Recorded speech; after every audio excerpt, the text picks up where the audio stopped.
अब यो चाहिँ इन्टरप्रिटेसन अफ स्ट्याट्युट्समा तपाईहरुलाई एक्जाममा लेख्ने बेलामा केस चाहिँ लेखिरहनु पर्छ है। अरु सब्जेक्टमा तपाईहरुले केस नलेखे पनि यो सब्जेक्टमा चाहिँ केस लेख्नुपर्छ। अब मैले आज क्लासमा पढाउँदै गर्दाखेरि पनि सकेसम्म म तपाईहरुलाई केसको थ्रुबाट भन्छु।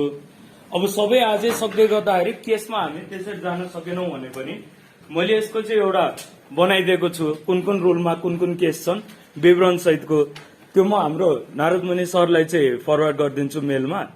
तपाईहरुसँग त्यहाँ जुन इमेल आइडी दिनुहुन्छ नि रेजिस्टरमा, त्यसमा तपाईहरुले त्यो मेल पाउनुहुन्छ। अथवा भएन भने भोलिदेखि चाहिँ तपाईहरुले उहाँसँग कोर्डिनेट गरेर बाहिरबाट फोटोकपी लिनु है। त्यो भएर आज चाहिँ हामी क्लासमा बेसिक अन्डरस्ट्यान्डिङमा जान्छौँ, मिलेसम्म केस पनि हेर्छौं। भएन भने पनि यो चाहिँ कन्सेप्ट बुझ्यो भने केस चाहिँ त्यहाँ उल्लेख गरेर राखिदिएको छ सबै। तपाईहरुलाई मैले लगभग 20वटा चाहिँ केस त्यहाँ राखिदिएको छु। अब त्यो चाहिँ तपाईहरुले एक्जाममा लेख्नको लागि यताबाट चाहिँ सम्पर्क गर्नु होला, त्यो म उहाँलाई नै फरवर्ड गरिदिन्छु है। अब यो इन्टरप्रिटेसन अफ स्ट्याट्युट्स कानूनको व्याख्या भनेको कस्तो भन्दाखेरि हामीले पहिलेदेखि पनि यो संवैधानिक कानूनमा नि पढ्यौं, विधि शास्त्रमा नि पढ्यौं। राज्यका तीनटा चाहिँ अंगहरू हुन्छन्, तीनटा निकायहरू भयो, अर्गान्स अफ द स्टेट, व्यवस्थापिका, कार्यपालिका र न्यायपालिका। जहिले पनि कानून बनाउने अधिकार भनेको व्यवस्थापिका संसदलाई मात्रै हुन्छ, व्यवस्थापिकालाई मात्रै हुन्छ। अब यो न्यायपालिकाको अधिकार कस्तो हो अथवा न्यायपालिकाको काम के हो भन्दाखेरि बनेका कानूनको चाहिँ व्याख्या गर्ने हो। हाम्रो संविधानले पनि सर्वोच्च अदालतलाई चाहिँ संविधान र कानूनको अन्तिम व्याख्याकारको रूपमा चाहिँ राखेको छ। अब हामीले तपाईहरुले पहिला फर्स्ट इयरमा चाहिँ पढ्नु भएको जुरिस्प्रुडेन्स अलिकति त्यो सम्झिन सक्नुहुन्छ विधिशास्त्र भने त्यहाँ चाहिँ रियालिस्ट स्कुल अफ थट भन्ने एउटा थियो। त्यसमा के भन्थ्यो भन्दाखेरि अब त्यहाँ भएका भर्जनहरू मध्ये पनि एउटा भर्जनमा चाहिँ जजेसहरूले, न्यायाधीशहरूले कानून बनाउने होइन कि उनीहरूले चाहिँ भएका कानूनलाई एकीकृत गर्ने हो अथवा खोजेर एक ठाउँमा राख्ने हो। कानून बनाउने होइन कि कानून भेट्ने हो भन्थ्यो नि। त्यसरी नै हामीले चाहिँ अहिले हेर्दै गर्दाखेरि न्यायपालिकाको अधिकार कति हो भन्दाखेरि उनीहरूसँग कानून बनाउने अधिकार होइन, कानून बनाउन पाउँदैन, भएको कानूनलाई चाहिँ व्याख्या गर्ने हो। त्यो व्याख्याबाट बरु नयाँ कानूनको पनि अलिकति सृजना भएको जस्तो देखिन सक्छ, तर त्यसलाई पनि हामी चाहिँ नयाँ कानूनै बन्यो भनेर भन्दैनौँ है। तपाईहरुले सिलेबसमा हेर्दै गर्दाखेरि पनि कसैसँग चाहिँ सिलेबस छ भने मलाई दिँदै गर्नु है। अहिले यहाँ फलो गर्दाखेरि पनि एक चरणको हेर्न।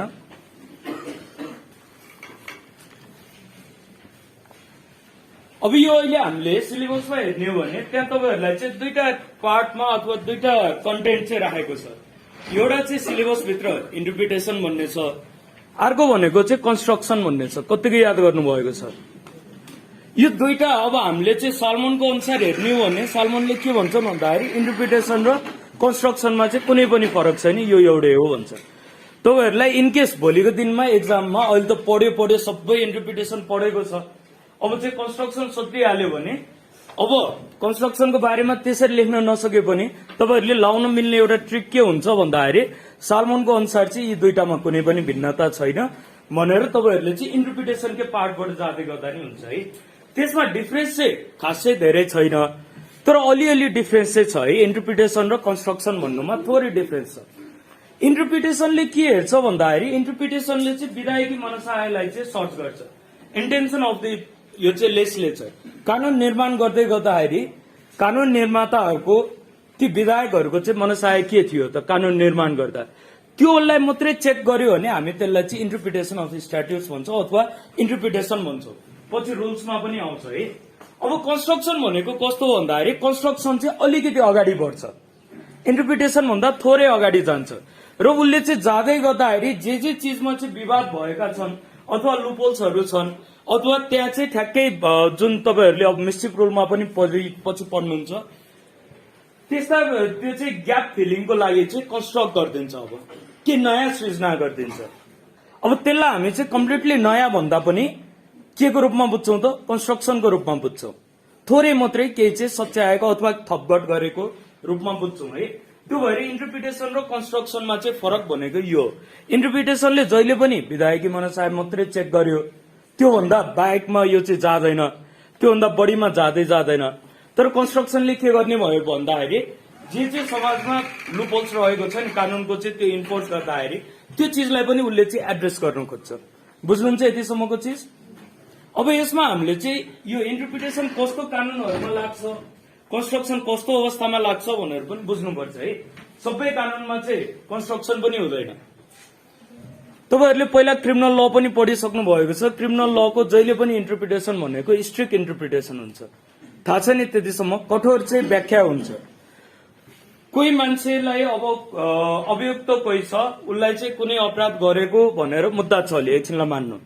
अब त्यो उसले गरेको अपराध हो कि होइन भनेर प्रुभ गर्नको लागि चाहिँ बियोन्ड द रिजनेबल डाउट भन्छ है। शंका गर्ने आधारबाट चाहिँ माथि रहेर उसले चाहिँ अपराध गरेको भनेर पुष्टि हुनुपर्छ अपराध हुनको लागि। त्यतिकै क्रिमिनल ल लिएर आएर चाहिँ हामीले ल यसले गरेको होला भनेर चाहिँ इन्फोर्स गराउन सक्दैनौं। त्यो भएर क्रिमिनल लको जहिले पनि कठोर भयो। क्रिमिनल लमा के हुने भयो, स्ट्रिक्ट इन्टरप्रिटेसन हुने भयो। अब हामी चाहिँ मानव अधिकार सम्बन्धी चीजहरुमा गएर हेर्ने हो भने अथवा संवैधानिक हकहरू हेर्ने हो भने, मौलिक हकहरू हेर्ने हो भने यस्तो अवस्थामा के हुन्छ भन्दाखेरि कन्स्ट्रक्सन हुन्छ। यसमा चाहिँ कन्स्ट्रक्सन अथवा यिनीहरुमा चाहिँ लिबरल तरिकाको व्याख्या हुन्छ। केही चीज हो वा होइन अथवा यसमा चाहिँ जोडिन सक्छ कि भन्ने लाग्यो भने पनि त्यसमा चाहिँ जोडिदिन सक्छ है। म तपाईहरुलाई चाहिँ अब एउटा उदाहरणबाट बुझाइदिन्छु। गोदावरी मार्बल केस तपाईहरुलाई कतिको थाहा छ, पहिला पढ्नु भएको छ। गोदावरी मार्बल केस भनेको यो चाहिँ नेपालमा इन्भाइरोमेन्ट लको वान अफ द यो टप लिडिङ केस है, ल्यान्डमार्क केस भनिन्छ। अब यो गोदावरी मार्बल केस पढ्दै गर्दाखेरि त्यति बेला अदालतमा चाहिँ मुद्दा लिएर गएको भनेको यो राज्यको निर्देशनात्मक सिद्धान्तको आधारमा थियो। 47 सालको संविधान अथवा त्यो अवस्थामा हामी हेर्ने हो भने जुन चाहिँ राइट टु इन्भाइरोमेन्ट थियो नि, स्वच्छ वातावरणको हक, त्यो भनेको चाहिँ राज्यको निर्देशनात्मक सिद्धान्तभित्र रहेको हक थियो। हाम्रो त संविधान अनुसार हेर्ने हो भने अहिलेको संविधानले पनि हिजोको संविधानले पनि यो चाहिँ के भन्छ, राज्यको निर्देशनात्मक सिद्धान्तहरूलाई चाहिँ अदालतमा गएर च्यालेन्ज गर्ने अथवा क्वेसन उठाउने अधिकार दिन्छ त, इन्फोर्स गराउनलाई दिँदैन नि। हाम्रो संविधान अनुसार त त्यो चिज छैन। तर अदालतले के व्याख्या गर्यो भन्दाखेरि यो स्वच्छ वातावरणको हक भनेको राइट टु लाइफको एउटा पार्ट हो, मान्छेको चाहिँ बाँच्न पाउने अधिकारको चाहिँ एउटा पार्ट हो, कन्स्ट्रक्ट गरिदियो। त्यो भएर अघि मैले तपाईहरुलाई भने नि, ह्युमन राइटको सन्दर्भमा, मानव अधिकारहरूको सन्दर्भमा, मौलिक हकको सन्दर्भमा हाम्रो चाहिँ जुडिसियरीको प्र्याक्टिस कस्तो हुन्छ भन्दाखेरि केही चिज हो वा होइन अथवा जोड्न मिल्ने हो त्यस्तो अवस्था देखियो भने चाहिँ त्यसलाई एकदमै लिबरल तरिकाले व्याख्या गरेर कनेक्ट गरिदिन्छ।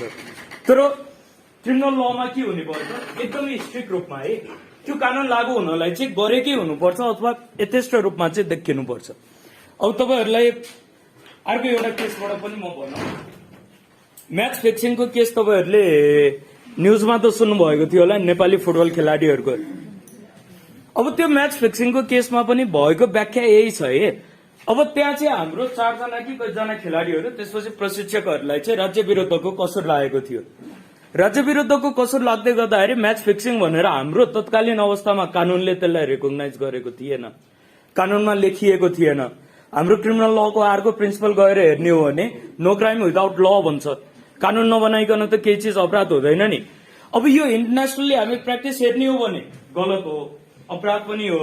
अब यो स्पोर्ट्स को त्यो चाहिँ नेचर भन्दा अथवा त्यसको चाहिँ मूल सिद्धान्त भन्दा त बाहिरको चिज हो नि त। अब मुद्दा चल्यो राज्य विरुद्धको कसुर।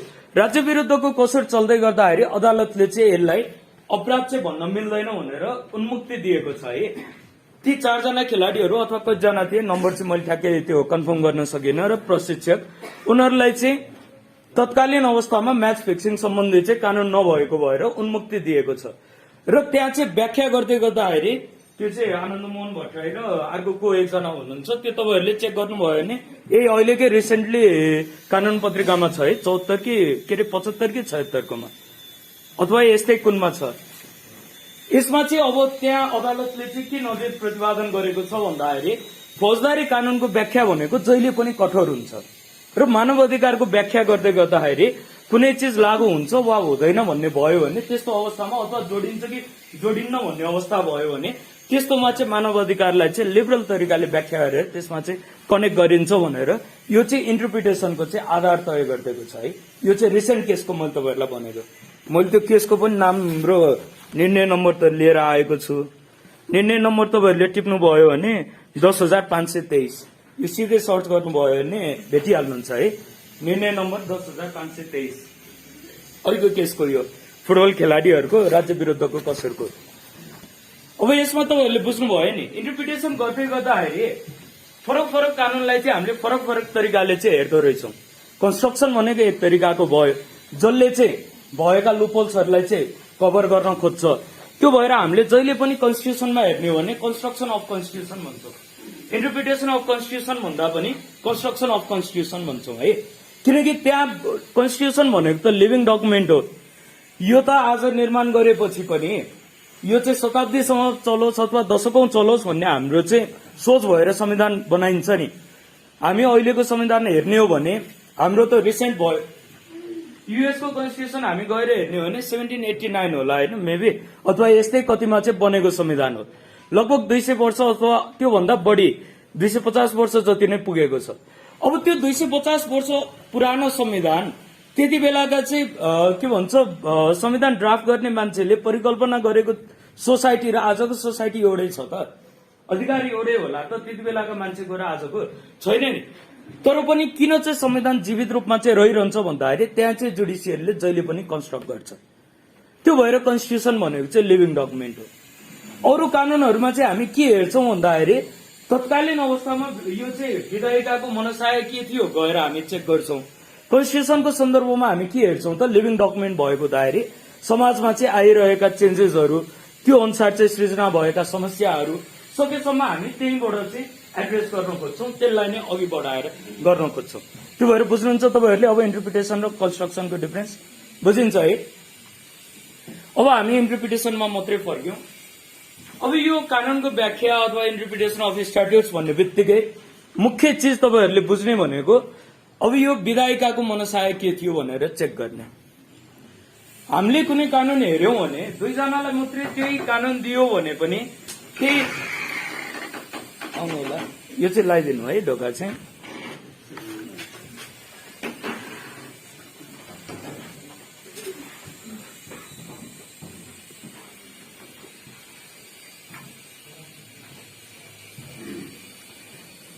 हामी ठ्याक्कै काम पुगेको थियौँ, के सम्बन्धी भन्दै थिएँ मैले हजुर, विल अफ लेजिस्लेसन। अब इन्टरप्रिटेसनमा हेर्दै गर्दाखेरि यही चिजलाई हामीले चाहिँ मुख्य फोकस गरेर हेर्छौँ। अब यो विधायिकाको मनसाय कस्तो थियो भनेर थाहा पाउनको लागि यहाँ चाहिँ डिफ्रेन्ट रुल्सहरू बनेका छन्। अदालतले आफूले चाहिँ मन लागेको तरिकाले व्याख्या नै गर्न सक्दैन। जस्तो मैले अहिले भन्दै गरेको चिज, दुईटा व्यक्तिले एउटा कुनै कानून पढ्यो भने पनि आफ्नो तरिकाले इन्टरप्रेट गर्न सक्छ। हामीलाई अब यो के भन्छ देवानी संहिता दियो, मुलुकी देवानी संहिता दियो, त्यो भित्रको एउटै प्रोभिजन पढ भनेर तपाईँलाई र मलाई दियो भने हाम्रो चाहिँ अन्डरस्ट्यान्डिङ छुट्टै हुन सक्छ एउटै चिज भित्रको पनि।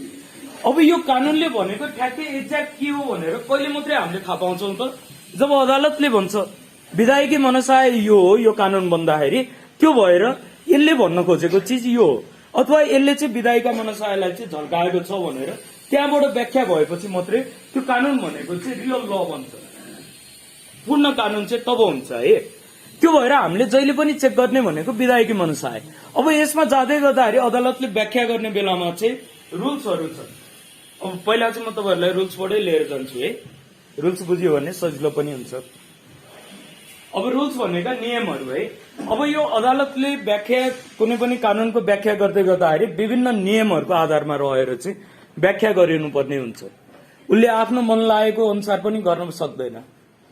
अब हामीले हेर्ने हो भने कुनै न्यायाधीशलाई कुनै चिज मन पर्ला, कुनैलाई मन नपर्ला, त्यो हुँदै गर्दाखेरि एउटा न्यायाधीशले एक तरिकाको गर्दैला, अर्कोले चाहिँ अर्को गर्दैला। त्यो भन्दा पनि केमा चाहिँ रहनु पर्यो भन्दाखेरि रुल्समा रहनु पर्यो। अब कानून व्याख्या सम्बन्धी रुल्समा हामी हेर्दै गर्दाखेरि पहिलो भनेको चाहिँ जेनरल रुल्स भनेर तपाईँहरू बुझ्नु, त्यसलाई चाहिँ सामान्य नियमहरू भन्छ। अब यो सामान्य नियमहरूभित्र चाहिँ फर्स्ट चिज भनेको लिटरल इन्टरप्रिटेसन, यसलाई हामी शाब्दिक व्याख्या भन्छौँ है। अब यो इन्टरप्रिटेसनको इम्पोर्टेन्स के हो कस्तो हो भनेर चाहिँ तपाईँहरूले सजिलै लेखिहाल्न सक्नुहुन्छ होइन। कानून के हो थाहा पाउनको लागि, विधायिका मनसाय थाहा पाउनको लागि होइन, कानूनलाई चाहिँ सहज बनाउनको लागि, जीवन्त बनाउनको लागि लगायतका पोइन्टहरू यो पढ्दै जाँदाखेरि आइहाल्छ है। त्यो भएर म तपाईँहरूलाई चाहिँ यो के भन्छ कानून व्याख्याको चाहिँ इम्पोर्टेन्स किन हुन्छ त्यसमा चाहिँ जोडिन, सिधै भित्रका रुल्सहरू त्यसपछि प्रिन्सिपल्सहरूमा हामी जाउँला है। अब यो कानून व्याख्या गर्दै गर्दाखेरि सामान्य नियमभित्र चाहिँ पहिलो चिज भनेको लिटरल इन्टरप्रिटेसन, त्यसलाई इङ्ग्लिसमा लेख्दा नेपालीमा चाहिँ शाब्दिक व्याख्या भन्छ। शाब्दिक व्याख्या भनेको चाहिँ कानून व्याख्याको सबैभन्दा पुरानो नियम हो। यो चाहिँ सबैभन्दा पुरानो नियम है, सबैभन्दा पुरानो नियम हो र आजसम्म पनि सबैभन्दा बढी चाहिँ एक्सर्साइज हुने नियम हो, सबैभन्दा बढी चाहिँ प्र्याक्टिसमा भएको नियम हो। यो लिटरल इन्टरप्रिटेसन अथवा शाब्दिक व्याख्याले के भन्छ भन्दाखेरि कानूनमा चाहिँ जे चीज लेखिएको छ नि तिनीहरूलाई चाहिँ शाब्दिक रूपमा ग्रामेटिकल रूपमा चाहिँ व्याख्या गर भन्छ। अब त्यहाँ चाहिँ कुनै टेक्निकल वर्ड्सहरू छन् भने टेक्निकल वर्ड्सलाई अब के भन्छ ठ्याक्कै नेपालीमा चाहिँ कुनै प्राविधिक शब्दहरू चाहिँ समावेश भएको छ कानूनमा भने ती प्राविधिक शब्दहरूको चाहिँ प्राविधिक अर्थ नै हुन्छ, तिनीहरूलाई चाहिँ प्राविधिक अर्थमै लगेर चाहिँ जोडेर हेर्न पर्यो। नत्र सामान्य रूपमा केही चिज लेखिएको छ भने त्यसलाई चाहिँ हामीले कसरी हेर्नु पर्यो, शाब्दिक रूपमा सामान्य तरिकाले। बुझ्नुहुन्छ नि यतिसम्म? अब हाम्रो चाहिँ फौजदारी संहिता अथवा देवानी संहितामा कुनै चिज लेखिएको छ भने त्यहाँ चाहिँ जे चिज लेखिएको त्यसलाई नै व्याख्या गरिदिने, त्यसको चाहिँ ग्रामेटिकल सेन्समा गएर व्याख्या गर्ने, शब्दको चाहिँ अर्थ खोजेर व्याख्या गर्ने, कुनै टेक्निकल टर्म्सहरू युज भएका छन् भने ती टेक्निकल मिनिङ लिएर आएर चाहिँ व्याख्या गर्ने, यी सबै भनेको चाहिँ भाषिक रूपका चाहिँ व्याख्या हुन् है। अब यो जहिले पनि के भन्छ शाब्दिक व्याख्याले चाहिँ काम दिन नसक्ने पनि अवस्था हुन सक्छ। सधैँ नै शाब्दिक व्याख्याले चाहिँ काम नदिएको अवस्थामा अथवा शाब्दिक व्याख्याबाट चाहिँ के भन्छ कानूनको चाहिँ मूल मर्म अथवा यो चाहिँ विधायकी मनसाय चाहिँ चेक गर्न सकिएन भने हामी चाहिँ बल्ल अरू चाहिँ व्याख्याको नियमहरूमा जान्छौँ है। त्यो भएर जहिले पनि पहिला चाहिँ शाब्दिक व्याख्या नै भयो। शाब्दिक व्याख्या त्यहाँ चाहिँ पोसिबल छ भने हामी अगाडि बढिरहनु परेन, अरू रुल्सहरूमा सोच्नै परेन। अब यदि शाब्दिक व्याख्या चाहिँ त्यहाँ पोसिबल छैन अथवा शाब्दिक व्याख्या गर्दै गर्दाखेरि त्यो कानूनमा भएको चिज चाहिँ झन बढी कन्ट्राडिक्टमा चाहिँ जान्छ, झन बढी चाहिँ त्यसमा समस्या पैदा हुन्छ, झन चाहिँ बढी चाहिँ बाजिएको जस्तो लाग्छ अथवा समस्या पैदा भयो भने बल्ल हामी चाहिँ अरू रुल्सहरू चेक गर्छौँ है। अब त्यो अरू दुईटा रुल्स भनेको हामीले चाहिँ हेर्दै गर्दाखेरि सामान्य यो चाहिँ नियमभित्र अर्को भनेको चाहिँ अब यो मिस्चिफ रुल भन्ने हुन्छ है।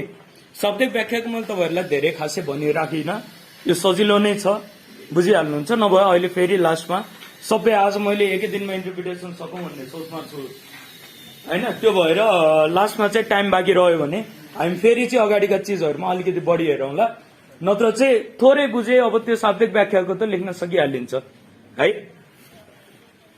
अब यो शाब्दिक व्याख्या चाहिँ पोसिबल नभएको अवस्थामा हामीले अर्को हेर्ने भनेको चाहिँ मिस्चिफ रुल अथवा गोल्डन रुल हो है।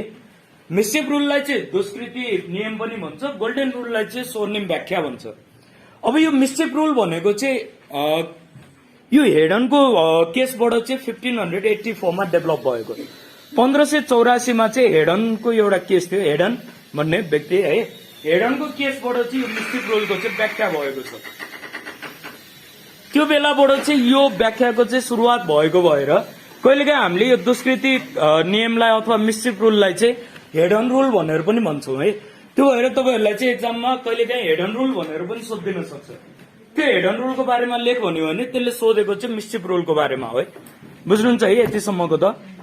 अब यो हेडन रुलमा चाहिँ के भन्छ भन्दाखेरि हामीले चाहिँ कानूनको व्याख्या गर्दै गर्दाखेरि शाब्दिक रूपले चाहिँ अर्थ दिन नसकेको बेलामा मुख्यतः यो हेडन रुलबाट इस्टाब्लिस भएको भनेको चारवटा प्रिन्सिपल छ। यी चारवटा प्रिन्सिपलमा अथवा यी चारवटा प्रश्नमा चाहिँ रहेर व्याख्या गरिनुपर्छ भन्छ है। त्यो भएर हेडन रुलले चाहिँ चारवटा प्रश्न चाहिँ बनाइदियो। अब यो तपाईँहरूले टिप्नु, बुकमा नि भेट्नुहुन्छ, नभए यसमा चाहिँ टिप्नु है। एक्जाममा यो मिस्चिफ रुलको बारेमा सोध्यो भने लेख्नुपर्ने चिज चाहिँ यो हो। त्यो हुँदाखेरि अब शाब्दिक व्याख्या हुन नसकेर हामी चाहिँ मिस्चिफ रुलमा आयौँ, कानूनभित्र भएको चाहिँ दुष्कृतिलाई चाहिँ अब अन्त्य गर्न खोज्यौँ भने हामीले मुख्यतः चारवटा चिजलाई चाहिँ हेर्न पर्यो है। त्यसमा पहिलोमा लेख्नु ऐन जारी हुनुभन्दा अगाडि कस्तो कमन ल प्रचलनमा थियो। ऐन जारी हुनुभन्दा अगाडि कस्तो कानून प्रचलनमा थियो अथवा कस्तो कमन ल है।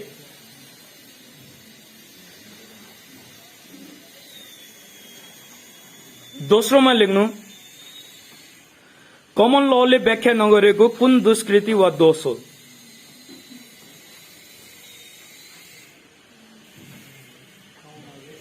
कमन लले व्याख्या नगरेको कुन दुष्कृति वा दोष हो। दुष्कृति वा दोष हो।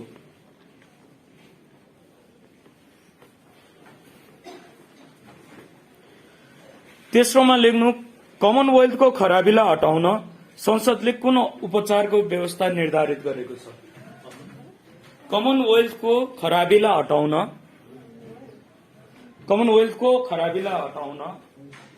संसदले कुन उपचारको व्यवस्था निर्धारित गरेको छ?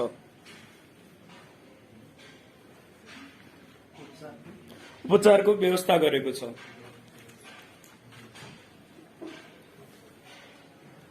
अब चौथोमा लेख्नु, त्यो उपचारको वास्तविक कारण के हो?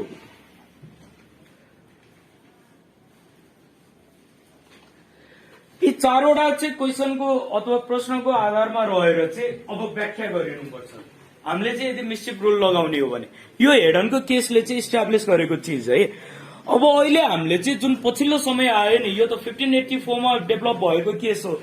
मिस्टिक रूल भनेको त्यति बेला डेभलप भयो। अब अहिले चाहिँ हाम्रो अवस्थामा आएर हेर्दै गर्दाखेरि यसलाई चाहिँ हामी पर्पोजिभ इन्टरप्रिटेसन पनि भन्छौं है। अहिले चाहिँ यो रूललाई पर्पोजिभ इन्टरप्रिटेसन पनि भन्छ। यो पर्पोजिभ इन्टरप्रिटेसनको चाहिँ मकसद के हुन्छ अथवा उद्देश्य के हुन्छ भन्दाखेरि कानून के को लागि बनेको थियो, पर्पोज के हो, त्यो पर्पोजमा चाहिँ रहेर व्याख्या गर्नु पर्यो भन्ने हो। त्यो भएर अचेल चाहिँ हामी यो रूललाई चाहिँ मोडर्न फर्ममा चाहिँ पर्पोजिभ इन्टरप्रिटेसन पनि भन्छौं। त्यति लेख्नु है। म एउटा अब नेपालको अस्तिको ल्यान्डमार्क केस पनि भनिदिन्छु, त्योबाट तपाईहरु घरमा गएर पनि फेरि एकचोटि हेर्नु है। नेपालमा चाहिँ यो लकडाउन भएको बेलामा, अस्ति कोभिडको बेलामा लकडाउन भएपछि यो म्याद हदम्याद तारिखको सम्बन्धमा चाहिँ अब के भन्छ निरूपण गर्नुपर्ने विषय बनेर आयो नि। हाम्रो त सुरुमा ऐन बनेको बेलामा त कसैले परिकल्पना गरेको थियो भोलिको दिनमा चाहिँ संसारमा यस्तो चाहिँ अवस्था आउला हैन, महामारी होला, त्यसपछि यत्रो महिनासम्म अथवा वर्षैसम्म चाहिँ अदालतहरू चाहिँ बन्द होला अथवा सम्पूर्ण चीज चाहिँ बन्द होला। त्यो त हामीले परिकल्पना गरेको अवस्था थिएन। त्यो भएर हामीले चाहिँ म्याद हदम्याद तारिखहरूको सन्दर्भमा पनि गरेको व्यवस्था भनेको कानूनमा चाहिँ सीमित थियो। अब हामी लकडाउनमा भइसकेपछि अब यो चिजलाई त यसले त एड्रेस गर्न सकेन नि। त्यो बेलामा चाहिँ एउटा रिट गएको थियो, यो चाहिँ अधिवक्ता टीकाराम भट्टराईको इनिसिएसनमा। त्यसमा चाहिँ अब व्याख्या भएको बेलामा चाहिँ लागू भएको भनेको यो पर्पोजिभ इन्टरप्रिटेसन हो है। त्यो भएर तपाईहरुले चाहिँ मिस्टिक रूलको बारेमा अथवा पर्पोजिभ इन्टरप्रिटेसनको बारेमा सोध्यो भने त्यो केसलाई पनि रिलेट गरेर चाहिँ भन्न सक्नुहुन्छ है। अब त्यो केसले के भनेको थियो भन्दाखेरि शून्य अवधि मान्यो त्यो बीचको लकडाउनको समयलाई, त्यसपछि म्याद तारिख हदम्यादहरू चाहिँ सकिएर नजाने भनेर व्यवस्था गरिदियो नि। तत्कालीन अवस्थामा हामी हेर्ने हो भने त यसमा त नत्र त कानूनले परिकल्पना गरेको चिज भन्दा बाहिर गएपछि ठूलो के भन्छ धेरै मान्छेहरूको चाहिँ कानूनी हकै सिद्धिएर जाने अवस्था थियो है। त्यसमा चाहिँ पर्पोजिभ व्याख्या गरेको छ। अब यसको पनि म तपाईहरुलाई निर्णय नम्बर टिपाइदिन्छु। लास्टमा अलिकति लेख्नु पर्यो भने त्यो पनि लेखौंला। निर्णय नम्बर टिप्न त 10,429 परमादेश 10,429 यो चाहिँ परमादेश है,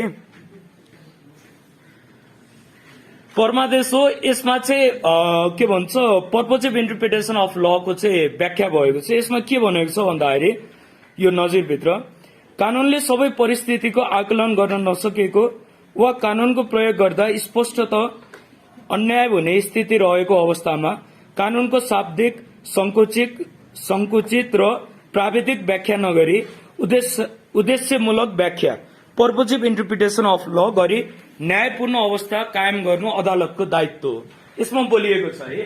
त्यो भएर यसमा चाहिँ के भन्यो भन्दाखेरि अब चाहिँ झन बढी कन्फ्लिक्ट आउने अवस्थामा छ भने हामीले चाहिँ शाब्दिक व्याख्या गरिरहेर भएन।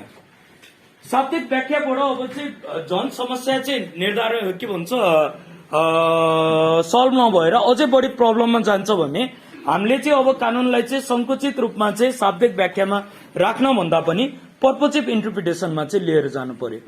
उद्देश्य के को लागि बनेको थियो त कानून, त्यसमा चाहिँ हामीले गएर हेर्नु पर्यो भन्छ है। बुझ्नुहुन्छ है। तपाईहरुले गएर यो नजिर है मैले जुन निर्णय नम्बर टिपाएँ तपाईहरुलाई त्यो खोज्नु भयो भने भेटिहाल्नुहुन्छ।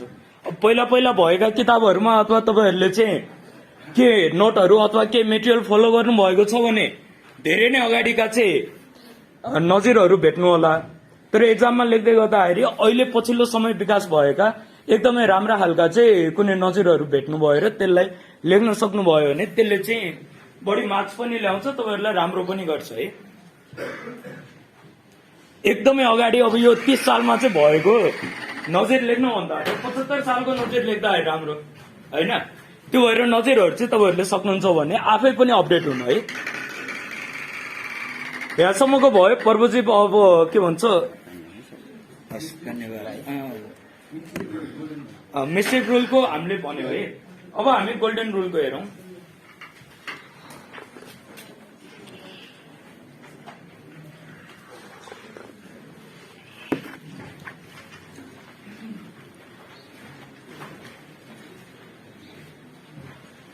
अब यो गोल्डन रुललाई चाहिँ म्याक्सवेलले के भन्छन् भन्दाखेरि यो भनेको शाब्दिक व्याख्याको चाहिँ एउटा रूपान्तरित भर्जन हो अथवा रूपान्तरण हो भन्छ। त्यो भएर गोल्डन रुल भनेको चाहिँ शाब्दिक व्याख्या सँगसँगै पनि अलिअलि जोडिएको जस्तो चाहिँ हामीले देख्न सक्छौँ है। अब यो तपाईँहरूलाई चाहिँ लेख्दै गर्दाखेरि म्याक्सवेलको त्यो एउटा चाहिँ माथि लेखिदिइहाल्नु, त्यति भएपछि अलिकति राम्रो पनि देखिन्छ एन्सर। अहिले हामीले पढेको भनेको त एक्जामकै लागि हो। गोल्डन रुल भनेको चाहिँ अब यो लिटरल इन्टरप्रिटेसनको शाब्दिक व्याख्याको चाहिँ रूपान्तरित भर्जन अथवा रूपान्तरण हो भनेर भन्छ है।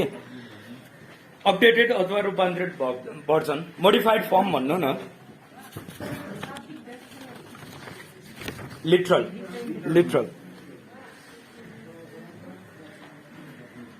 बग्न है। मैले नजिर पनि ल्याएको थिएँ गोल्डनको, यहाँ छ एउटा। अब यो गोल्डन रुलले के हेर्छ भन्दाखेरि हाम्रो चाहिँ अब शाब्दिक व्याख्याले के भनेको थियो भन्दाखेरि कानूनमा मात्रै गएर के भन्छ जस्तो शब्दहरू उल्लेख भएको छ त्यसलाई मात्रै हामीले चाहिँ जोडेर हेरेको थियौं। प्रयोग भएका शब्दभन्दा बाहिर गएर चाहिँ हामीले हेर्दैन थियौं। जस्तो शब्दहरू प्रयोग भएका छन्, जुन टेन्समा शब्दहरू प्रयोग भएका छन्, टेक्निकल छन् भने तिनीहरूका चाहिँ टेक्निकल मिनिङहरू, नत्र चाहिँ सामान्य अवस्थामा मात्रै बसेर हामी त्यति प्रोभिजनलाई मात्रै हेर्थ्यौं। तर अब गोल्डन रुलले के भन्छ भन्दाखेरि कानूनको व्याख्या गर्दै गर्दाखेरि एउटा मात्रै चिजलाई चाहिँ हेरेर पुग्दैन है। हामीले चाहिँ कुनै चिजलाई हेर्दै गर्दाखेरि अर्को कुनै एउटा प्रोभिजनलाई नै होइन अथवा त्यही कानूनभित्रको अर्को कुनै एउटा पार्टलाई नै यो चाहिँ नन प्रोडक्टिभ बनाउने अथवा त्यसलाई चाहिँ के भन्छ यो कन्फ्लिक्टमा आउनेलाई के भन्छ ठ्याक्कै नेपालीमा द्वन्द्वमा आउने, त्यस्तो अवस्थामा चाहिँ हामीले बसेर व्याख्या गर्नु हुँदैन। त्यो भएर कुनै पनि विवाद आयो भने हामीले अब कसरी हेर्नु पर्यो भन्दाखेरि सम्पूर्ण कानूनलाई नै अथवा सम्पूर्ण ऐनलाई नै अथवा द्वन्द्वमा आएका चिजहरूलाई नै हेरेर हामीले चाहिँ बल्ल त्यसलाई चाहिँ इन्टरप्रेट गर्नुपर्छ भन्छ है। त्यो भएर लिटरलले चाहिँ त्यहाँ प्रयोग भएका शब्दलाई मात्रै हेर्थ्यो, एउटा मात्रै प्रोभिजनलाई हेर्थ्यो। गोल्डनमा आउँदै गर्दाखेरि हामीले चाहिँ अब गोल्डनमा चाहिँ अलिकति बढी हेर्न पर्यो, कानूनभित्र चाहिँ बढी हेर्न पर्यो। त्यो ऐन किन चाहिँ बनेको थियो, त्यसको चाहिँ अब उद्देश्य के थिए, त्यो भित्र अरू के व्यवस्थाहरू भएका छन् र यहाँ भएको व्यवस्था के हो, सबैलाई नै कम्पेयर गरेर हामी चाहिँ एउटा डिसिजनमा पुग्नु पर्यो भन्ने आउँछ है। बुझ्नुहुन्छ है तपाईँहरू गोल्डन रुलको पनि। अब यसमा म तपाईँलाई अहिलेको रिसेन्ट जस्तै एउटा नजिर छ त्यति पाइदिन्छु। अब यसमा भनेको चिज पनि लेख्नु है। कानूनको शाब्दिक व्याख्या गर्दा नभए टिप्ने भन्दा त्यो त भेटिहाल्नुहुन्छ, म पढेर सुनाइदिन्छु तपाईँहरूलाई कसरी चाहिँ अदालतले यसको बारेमा बोलेको छ भनेर। कानूनको शाब्दिक व्याख्या गर्दा कानूनको तर्कपूर्ण, विवेक सम्मत, व्यवहारिक एवं न्यायपूर्ण अर्थ निस्किन्छ भन्ने कानूनको शाब्दिक व्याख्या नै गर्नुपर्छ। एउटा पहिलो ग्राउन्ड है।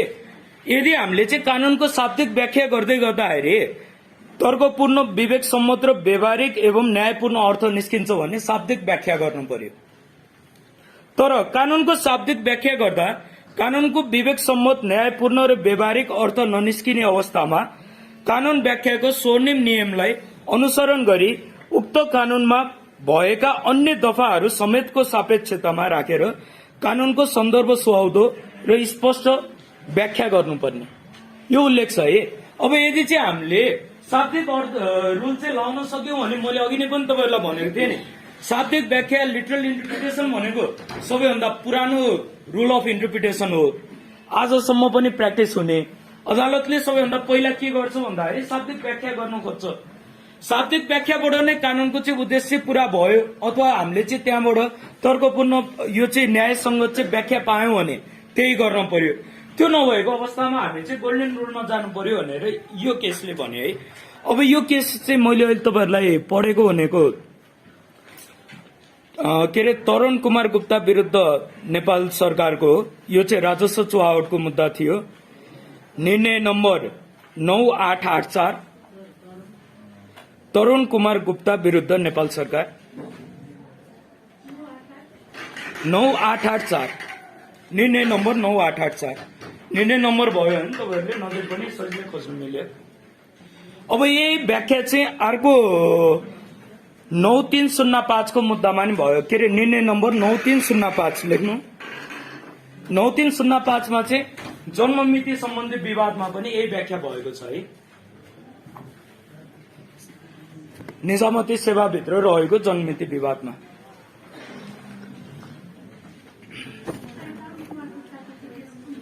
राजस्व चुहावट अब यो तपाईहरुले बेसिक प्रिन्सिपल बुझ्नुभयो नि। तीनटा प्रिन्सिपल अलिकति केही कन्फ्युजन छ यतिसम्म भन्ने सोध्नु है। मुख्य बुझ्नुपर्ने चीज यही नै थियो। यो त एकदमै सजिलो छ। शाब्दिक व्याख्या भनेको कानूनमा जे लेखिएको छ त्यही अनुसारको व्याख्या। मिश्रित भनेको अब त्यसले चाहिँ उद्देश्य हेर्ने भयो अथवा त्यहाँ चाहिँ लुपहोल्सहरु हुने भए। कानून भित्र चाहिँ ठ्याक्कै अहिलेको अवस्थालाई चाहिँ एड्रेस गर्न नसकेको अवस्था हुने भयो। त्यसमा चाहिँ पहिला यो चाहिँ अदालतले व्याख्या गर्नुभन्दा अगाडि अथवा दुष्कृति भन्दा अगाडि चाहिँ हाम्रो कानून कस्तो अवस्थामा थियो, के चीजले चाहिँ यो समाजमा चाहिँ दुष्कृति पैदा गर्यो लगायतका चीजहरूलाई चाहिँ हामीले हेरेर व्याख्या गर्न खोज्छौं। अब यो के भन्छ मिस्टेक रुललाई चाहिँ अहिले हामीले चाहिँ पछिल्लो समय यो चाहिँ पर्पोजिभ इन्टरप्रिटेसन पनि भन्छौं। पर्पोजिभ इन्टरप्रिटेसनमा नेपालको मैले अहिले तपाईहरुलाई भने कोरोनाको बेलाको जुन म्याद हकमा तारिख सम्बन्धीको यो चाहिँ रिट थियो नि परमादेश, त्यो चाहिँ एकदमै बेस्ट एक्जाम्पल हो है। त्यसमा व्याख्या पनि गरेको छ पर्पोजिभ इन्टरप्रिटेसनलाई। र गोल्डन रुलको त यी भइहाल्यो। गोल्डन रुलले चाहिँ एउटा मात्रै प्रोभिजनलाई हेर्न भन्दा पनि ऐनलाई नै समष्टिगत रूपमा चाहिँ हेर्ने भयो अथवा विभिन्न दफाहरूलाई चाहिँ लिएर आएर जोडेर हेर्ने भयो। कुनै कुराको चाहिँ अब यो नै हो भनेर हामीले चाहिँ छुट्याउँदै गर्दाखेरि त्यो प्रोभिजनलाई मात्रै नभएर त्यो प्रोभिजनको हामीले नाम हेर्छौं, त्यसमा प्रस्तावना छ भने प्रस्तावना हेर्छौं, उद्देश्य के को लागि बनेको थियो त्यो हेर्छौं, अन्य अरू कुनै व्यवस्थाहरू भएका छन् भने ती सबैलाई हेरेर मात्रै हामी चाहिँ एउटा निर्णयमा पुग्न सक्ने भयो गोल्डन रुलमा। बुझ्नुहुन्छ यतिसम्मको? अब मेनली हामीले चाहिँ इन्टरप्रिटेसनमा पढ्नुपर्ने अथवा चाहिने भनेको इम्पोर्टेन्ट भनेको यी तीनटा रुल्सहरू हुन्। अब यी रुल्सहरूको अतिरिक्त पनि हामीले यो के भन्छ जेनरल रुल्समा अरू रुलहरू पनि राखेका छौं। त्यसको बारेमा पनि थोरै अलिकति म भनिदिन्छु है।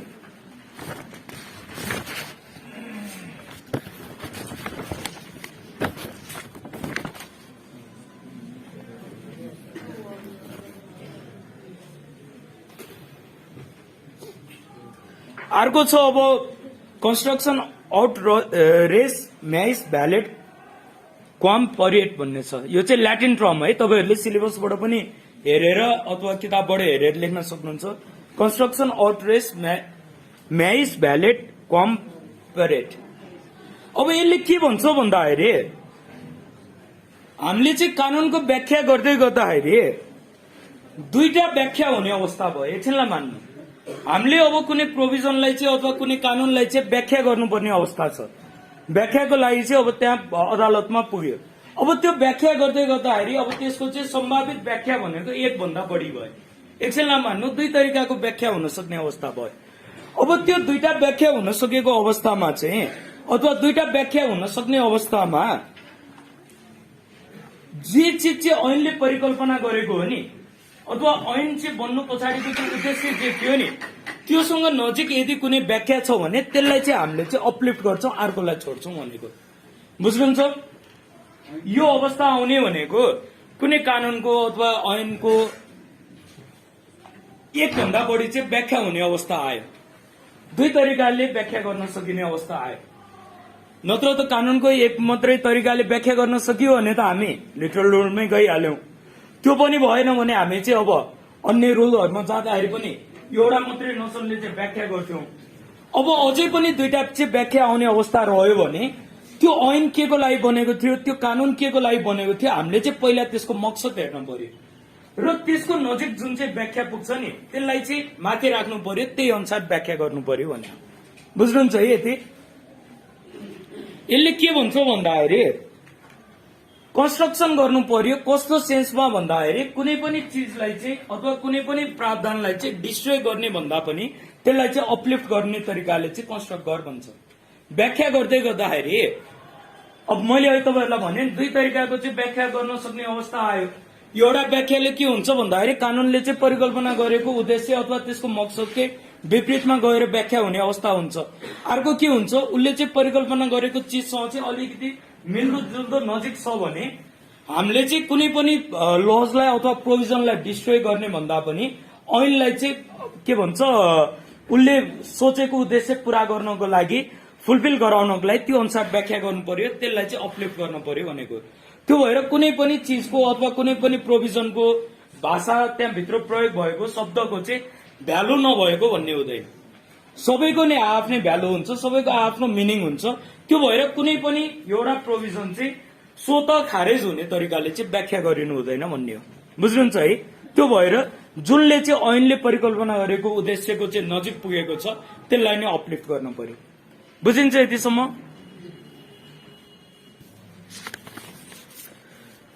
अब अर्को भनेको कन्टेम्पोरी या एक्सपोजिट हो। यही नै हो नि। एकचोटि चेक गर्नु त तपाईँहरू सिलेबसमा।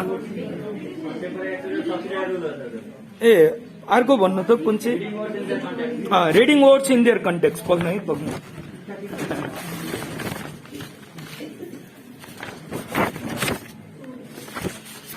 Reading words in their context त्यो ऐको होइन है। Reading words in their context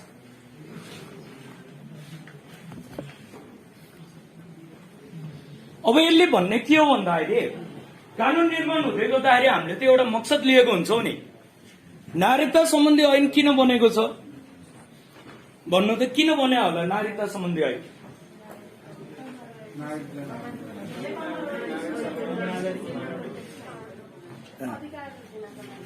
हाम्रो संविधानको भाग 2 ले जे नागरिकता सम्बन्धी चाहिँ परिकल्पना गरेको छ अथवा अधिकार दिएको छ त्यही अनुसार आफ्नो देशको नागरिकहरूले चाहिँ नागरिकता पाओस् भनेर बनेको कानून हो नागरिकता ऐन।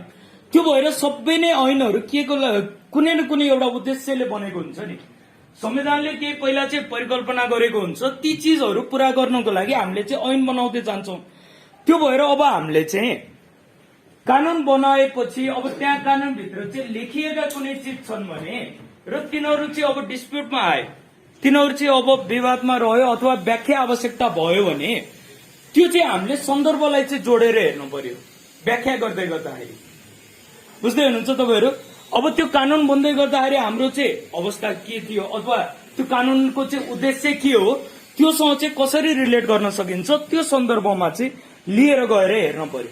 त्यो भएर reading words in their context भन्यो नि। शब्दहरूलाई अब उनीहरूको चाहिँ के भन्छ सन्दर्भमा गएर चाहिँ पढ, त्यही अनुसार चाहिँ व्याख्या गर भनेको। सन्दर्भ कानूनले चाहिँ बोकेको हुन्छ अथवा यो चाहिँ के भन्छ कानून निर्माण हुँदै गर्दाखेरि एउटा उद्देश्य हुन्छ। अब तीनै चिजहरूमा चाहिँ त्यो उद्देश्य प्राप्तिको लागि चाहिँ विभिन्न चिजहरू आएका हुन्छन् नि।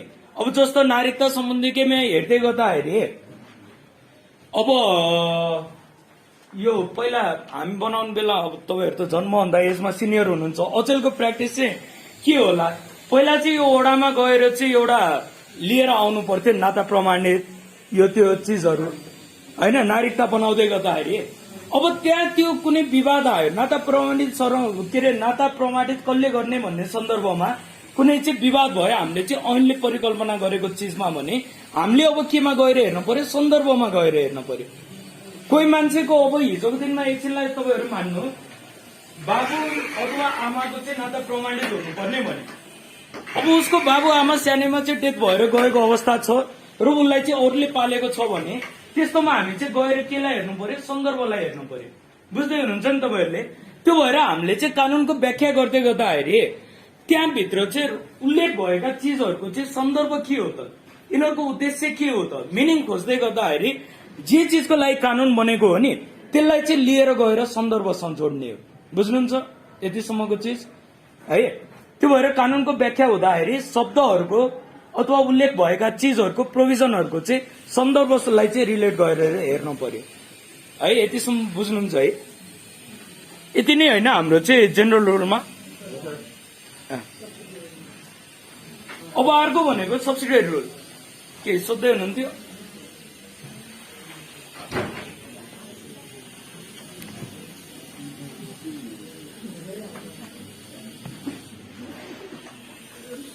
अब यो अर्को हेर्नु है, सब्सिडियरी रुल। सब्सिडियरी रुल भनेको कहिले पनि आफैमा चाहिँ व्याख्या गर्नको लागि अथवा आफैले नै के नयाँ चिज सिद्धान्त प्रतिपादन गर्नको लागि यो चाहिँ योग्य हुँदैन। यसले चाहिँ प्राइमेरी रुल्सहरूलाई चाहिँ आएर सहयोग गर्ने हो, अथवा प्राइमेरी रुल्सले चाहिँ एड्रेस गर्न नसकेको अवस्थामा बल्ल चाहिँ पछि आउने हो। त्यो भएर यिनीहरूको चाहिँ अलिकति के भन्छ इन्टरप्रिटेसनको सन्दर्भमा चाहिँ थोरै तल चाहिँ भ्यालु हुन्छ, अथवा प्राइमेरीको जतिको चाहिँ यिनीहरूको हुँदैन है। त्यो भएर सेकेन्डरी भित्र हामीले चाहिँ राख्छौं, सब्सिडियरी भित्र राख्छौं। अब सब्सिडियरी रुल भित्रको पहिलो चिज हेर्नु, जस्टम जेनेरिस रुल भन्ने छ। स्पेलिङ अनुसार प्रोनाउन्स गर्ने भने चाहिँ इजस्टम भयो हैन। अब प्रोनाउन्स गर्दाखेरि चाहिँ जस्टम हो है, स्पेलिङ लेख्दाखेरि चाहिँ अगाडि ई छ। हजुर ई साइलेन्ट। जस्टम जेनेरिस, यो जस्टम जेनेरिस रुलले के भन्छ भन्दाखेरि यो चाहिँ सेम काइन्डलाई चाहिँ हेर्छ। यसलाई नेपालीमा भन्दाखेरि प्रासंगिक अर्थ ग्रहणको नियम भन्दो रहेछ। प्रासंगिक अर्थ ग्रहणको नियम यसले चाहिँ सिमिलर वर्ड्सहरूलाई चाहिँ हेर्छ। समान प्रकृतिका चाहिँ शब्दहरू प्रयोग भएको छ भने त्यसमा चाहिँ अर्को पनि त्यस्तै समान चिजलाई पनि हामीले चाहिँ इन्क्लुड गर्न सक्छौं भन्छ है। अब म तपाईहरुलाई उदाहरणको लागि भन्छु। अब घरमा चाहिँ बिहान कसैले हामीलाई, तपाई हामीलाई एकछिनलाई उदाहरण मान्नु, अथवा हामीले चाहिँ कसैलाई भन्यौ यो चाहिँ गएर दुध ब्रेड त्यसपछि अन्डा लिएर आऊ भनेर चाहिँ हामीलाई कसैले भन्यो भने हामी चाहिँ बजारमा गएर किन्दै गर्दाखेरि सँगै जाम पनि किनेर आयौं भने त्यो पनि केमा मानियो भन्दाखेरि यो जस्टम जेनेरिस रुल अनुसार चाहिँ त्यति बेला दिएको कन्सेन्ट थियो मा मानिन्छ है। बुझ्दै हुनुहुन्छ तपाईहरुले? जस्तो हामीलाई चाहिँ के भन्यो भन्दाखेरि घरमा गएर अब चाहिँ दुध लिएर आऊ हैन, पाउरोटी ब्रेड लिएर आऊ, अन्डा लिएर आऊ भन्यो भने यी चीजहरु केको लागि प्रयोग हुने हो त? ब्रेकफास्टको लागि प्रयोग हुने हो। अब त्यो ब्रेडमा त जाम पनि हालेर खान सकिने भयो नि। त्यो भएर हामीले चाहिँ जाम पनि बोकेर आयौं एकैचोटी मार्केट गएर भन्यो भने त्यो चाहिँ कस्तो रूपमा हेरिन्छ भन्दाखेरि यो प्रिन्सिपल अनुसार जाम पनि ल्याउनको लागि चाहिँ भनेको थियोको रूपमा बुझिन्छ है। बुझ्नुहुन्छ तपाईहरु? किनकि यिनीहरु भनेको सिमिलर काइन्ड्सका चीज भयो नि।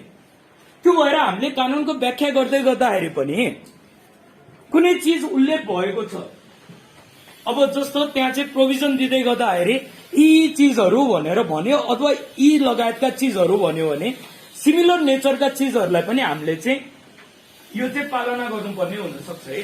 जस्तै एकछिनलाई मान्नु सवारी सम्बन्धी ऐन चाहिँ एकचोटि गएर हेर्नु है। अब सवारी ऐनले के भन्छ भन्दाखेरि सवारी ऐनले नै होला प्रोबेबली, अथवा अरु कुन ऐनले छ भने यो चाहिँ हामीले सवारी साधन चलाउने बेलामा लाइसेन्स कम्पलसरी हो नि। सवारी साधन भन्ने बित्तिकै अब कस्तोलाई चाहिँ बुझ्नु पर्यो भन्दाखेरि जुन चाहिँ अटोमेटिक रूपमा चाहिँ चल्छ त्यस्तोलाई चाहिँ हामी लाइसेन्स चाहिने भन्छौं नि चलाउनको लागि। अब कुनै एउटा साइकल छ, इलेक्ट्रिक साइकल अथवा स्कुटर भन्ने बुझ्नु, प्याडल पनि भएको अथवा त्यस्तै तरिकाको, अब ती हामीले चाहिँ लिएर जाने बेलामा लाइसेन्स चाहिने कि नचाहिने त? के लाग्ला तपाईहरुलाई? प्याडल पनि भएको तर अब त्यो चाहिँ के भन्छ अटोमेटिक मिन्समा पनि हिँड्न सक्छ। चाहिएला नचाहिएला यो भनेको व्याख्याको सिद्धान्तमा आउने चिज हो है। किनकि हामीले हेर्यौं भने अब यो त मोटरसाइकल अथवा सो सर दुई पाङ्ग्रे सवारी साधनको लागि चाहिँ बढ्न कको चाहिँ लाइसेन्स लिनुपर्ने भन्यो हैन। हाम्रो त लाइसेन्स अनुसार हेर्ने हो भने दुई पाङ्ग्रे सवारी साधनको लागि त हामीले क्याटेगोरी ए को लाइसेन्स लिनुपर्छ, बढ्न कको लिनुपर्छ। अब त्यो ऐन मैले तपाईहरुलाई दिएको उदाहरणमा पनि के छ भन्दाखेरि दुईटा पाङ्ग्रा छ, अब अटोमेटिक रूपमै हिँड्छ तर त्यसले चाहिँ फेरि इन्धन चाहिँ खपत गर्दैन, पेट्रोल इन्जिन छैन त्यसमा। अब त्यसमा चाहिँ अलिकति प्याडल जस्तो पनि छ, आफूलाई चाहिँ त्यो आवश्यकता नपरेको बेलामा इन्धन के अरे इलेक्ट्रिसिटी सेभ गर्नलाई प्याडल पनि हान्न सक्ने अवस्था छ भने अब यो त सिमिलर नेचरको पनि पर्न सक्यो नि। अब यसमा चाहिँ भोलिको दिनमा व्याख्या भनेको कस्तो हुन्छलाई चाहिँ हामीले एड्रेस गर्नुपर्छ है। यो चाहिँ हामीले सिमिलर रुल्सलाई तपाईहरुले पहिला जुरिस्प्रुडेन्समा पनि पढेको हुनुपर्ने हो। यो चाहिँ एचएलए हार्टले के भन्छ आफ्नो उसले चाहिँ प्रिन्सिपल लेख्दै गर्दाखेरि प्यानोरोमा अफ ल भित्र चाहिँ राखेको कन्टेन्ट हो है। प्यानोरोमा अफ ल भन्ने पहिला पढ्नु भएको थियो जुरिस्प्रुडेन्समा, बिर्सियो। प्यानोरोमा अफ ल भनेको चाहिँ कस्तो हो भन्दाखेरि कानूनले परिकल्पना गरेको चिजमा चाहिँ त्यो एउटा चाहिँ कन्फ्युजन जस्तो हो के, हुने अथवा नहुने भन्ने प्यानोरोमा भन्छ है त्यसलाई चाहिँ एचएलए हार्टले। अब उसले एक्जाम्पल के दिन्छ भन्दाखेरि कुनै एउटा पार्कमा अब त्यहाँ चाहिँ के भन्छ यो स्कुटी बाइक्सहरू चाहिँ लिएर जान पाउँदैन भने उसले दिएको एक्जाम्पल यही छ है।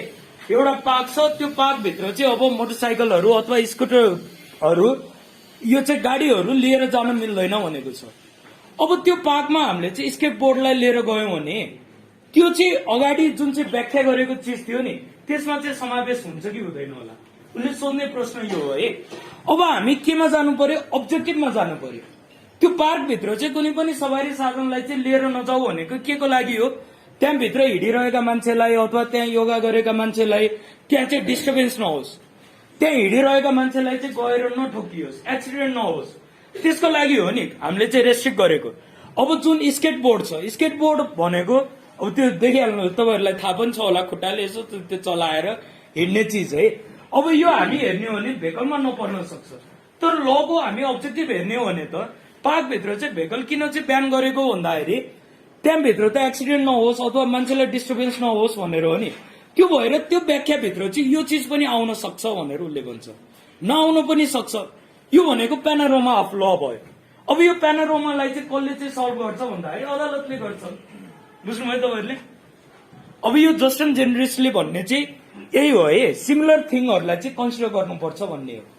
अब मैले तपाईँहरूलाई सुरुमा एक्जाम्पल दिएको थिएँ नि, हामीलाई चाहिँ घरमा कसैले ब्रेकफास्टको लागि चाहिँ गएर दुध अन्डा ब्रेड लिएर आइज भन्यो भने हामीले सँगै जाम पनि लिएर आयौँ भने के हो भन्दाखेरि सिमिलर चिज हो। त्यो जाम ल्याउँदै गर्दाखेरि पनि के भयो त, सुरुमा यो चिज पनि लिएर आइज भनेर कन्सेन्ट दिएको जस्तो अथवा आग्रह गरेको जस्तो बुझिन्छ। बुझ्नुभयो, बुझ्दै हुनुहुन्छ यतिसम्मको। अब अर्को भनेको नोसिटर ए के अरे सोसिस, नोसिटर ए सोसिस। अब यो नोसिटर ए सोसिसले चाहिँ भन्ने के हो भन्दाखेरि कानूनमा त एउटा मात्रै शब्द त लेखिएको हुँदैन नि, वाक्य हुन्छ, फ्रेज हुँदैन, वाक्य हुन्छ, सेन्टेन्स हुन्छ। सेन्टेन्स र फ्रेज बिचको वाक्य र यो चाहिँ फ्रेज बिचको तपाईँहरूलाई डिफरेन्स त थाहा छ।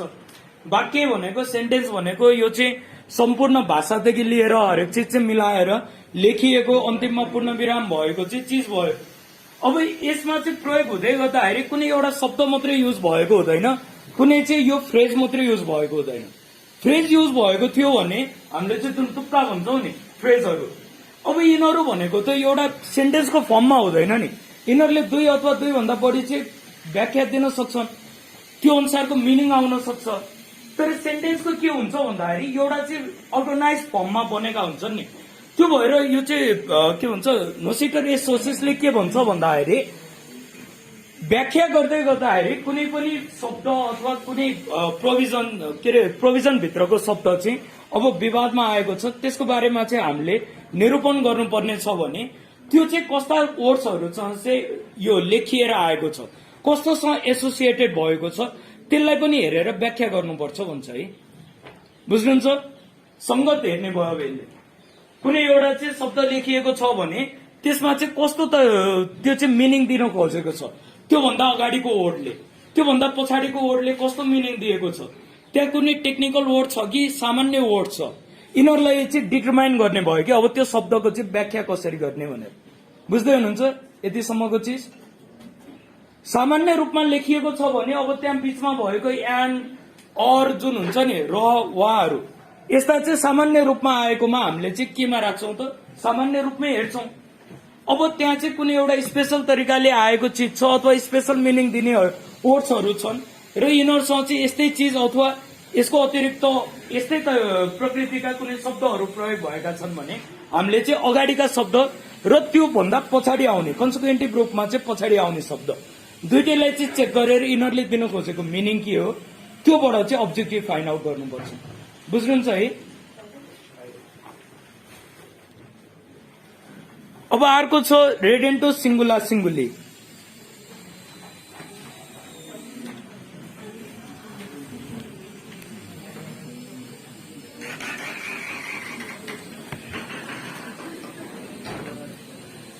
रेडेन्टो सिंगुला सिंगुली यसले भन्ने के हो भन्दाखेरि सबै नै अब कानूनको उसमा चाहिँ उल्लेख भएका शब्दहरूदेखि लिएर त्यहाँभित्र भएका चाहिँ कथनहरू सबैको चाहिँ आफ्नो एउटा इम्पोर्टेन्स हुन्छ, आफ्नो छुट्टै चाहिँ भ्यालु हुन्छ। त्यो भएर सबैलाई चाहिँ हेरिनुपर्छ, सबैलाई समेटिनुपर्छ। त्यो भएर प्रत्येकलाई प्रत्येकसँग चाहिँ निर्देशित गरेर हेरिनुपर्छ भन्छ है। रेफरिङ इज टु इच, यो एक्जाममा चाहिँ तपाईँहरूले लेख्नुपर्ने ठ्याक्कै ट्रम भनेको चाहिँ रेफरिङ इज टु इच हो। प्रत्येकलाई प्रत्येकसँग चाहिँ निर्देशित गरेर हेर्नुपर्छ। रेडेन्टो सिंगुला सिंगुलीले भन्ने चिज यो हो, अब हामीलाई चाहिँ कुनै कानूनले अधिकारको बारेमा बोलेको छ भने हामीले ती अधिकारहरूलाई चाहिँ अधिकारसँग मात्रै जोडेर हेर्न पर्यो, अथवा एउटा अधिकार अर्को अधिकारसँग चाहिँ जोडेर हेर्नुपर्ने अवस्था हुन्छ। कर्तव्यसँग सिधै लिएर गएर अधिकारलाई जोडेर कन्ट्राडिक्ट ल्याउने भन्दा पनि दिएका अधिकारहरू कस्ता छन् तिनीहरूलाई मात्रै चाहिँ पहिला जोडेर हेर्नु पर्यो। बुझ्दै हुनुहुन्छ नि? त्यो भएर रेडेन्टो सिंगुला सिंगुलीले चाहिँ के भन्छ भन्दाखेरि प्रत्येकलाई चाहिँ यो आफ्नो मिनिङ हुन्छ, आफ्नो यिनीहरूको चाहिँ इम्पोर्टेन्स हुन्छ, तिनीहरूलाई एकचोटि हेर्न पर्यो। त्यसपछि यिनीहरूलाई चाहिँ रिफर गरेर पनि हेर्न पर्यो, रिफर पनि उस्तैसँग चाहिँ रिफर गरेर हेर्न पर्यो भन्छ है। कर्तव्यको सन्दर्भमा हेर्दै गर्दाखेरि हामीले चाहिँ त्यहाँभित्र उल्लेख भएका कर्तव्यहरूलाई चाहिँ रिफर गर्नु पर्यो। अधिकार सम्बन्धी हेर्दै गर्दाखेरि हामीले त्यहाँभित्र भएका अधिकारहरूलाई चाहिँ रिफर गरेर हेर्न पर्यो। त्यो हो है रेडेन्टो सिंगुला सिंगुली। यो पनि बुझिहाल्नुहुन्छ, यो खासै केही उनै छैन। हजुर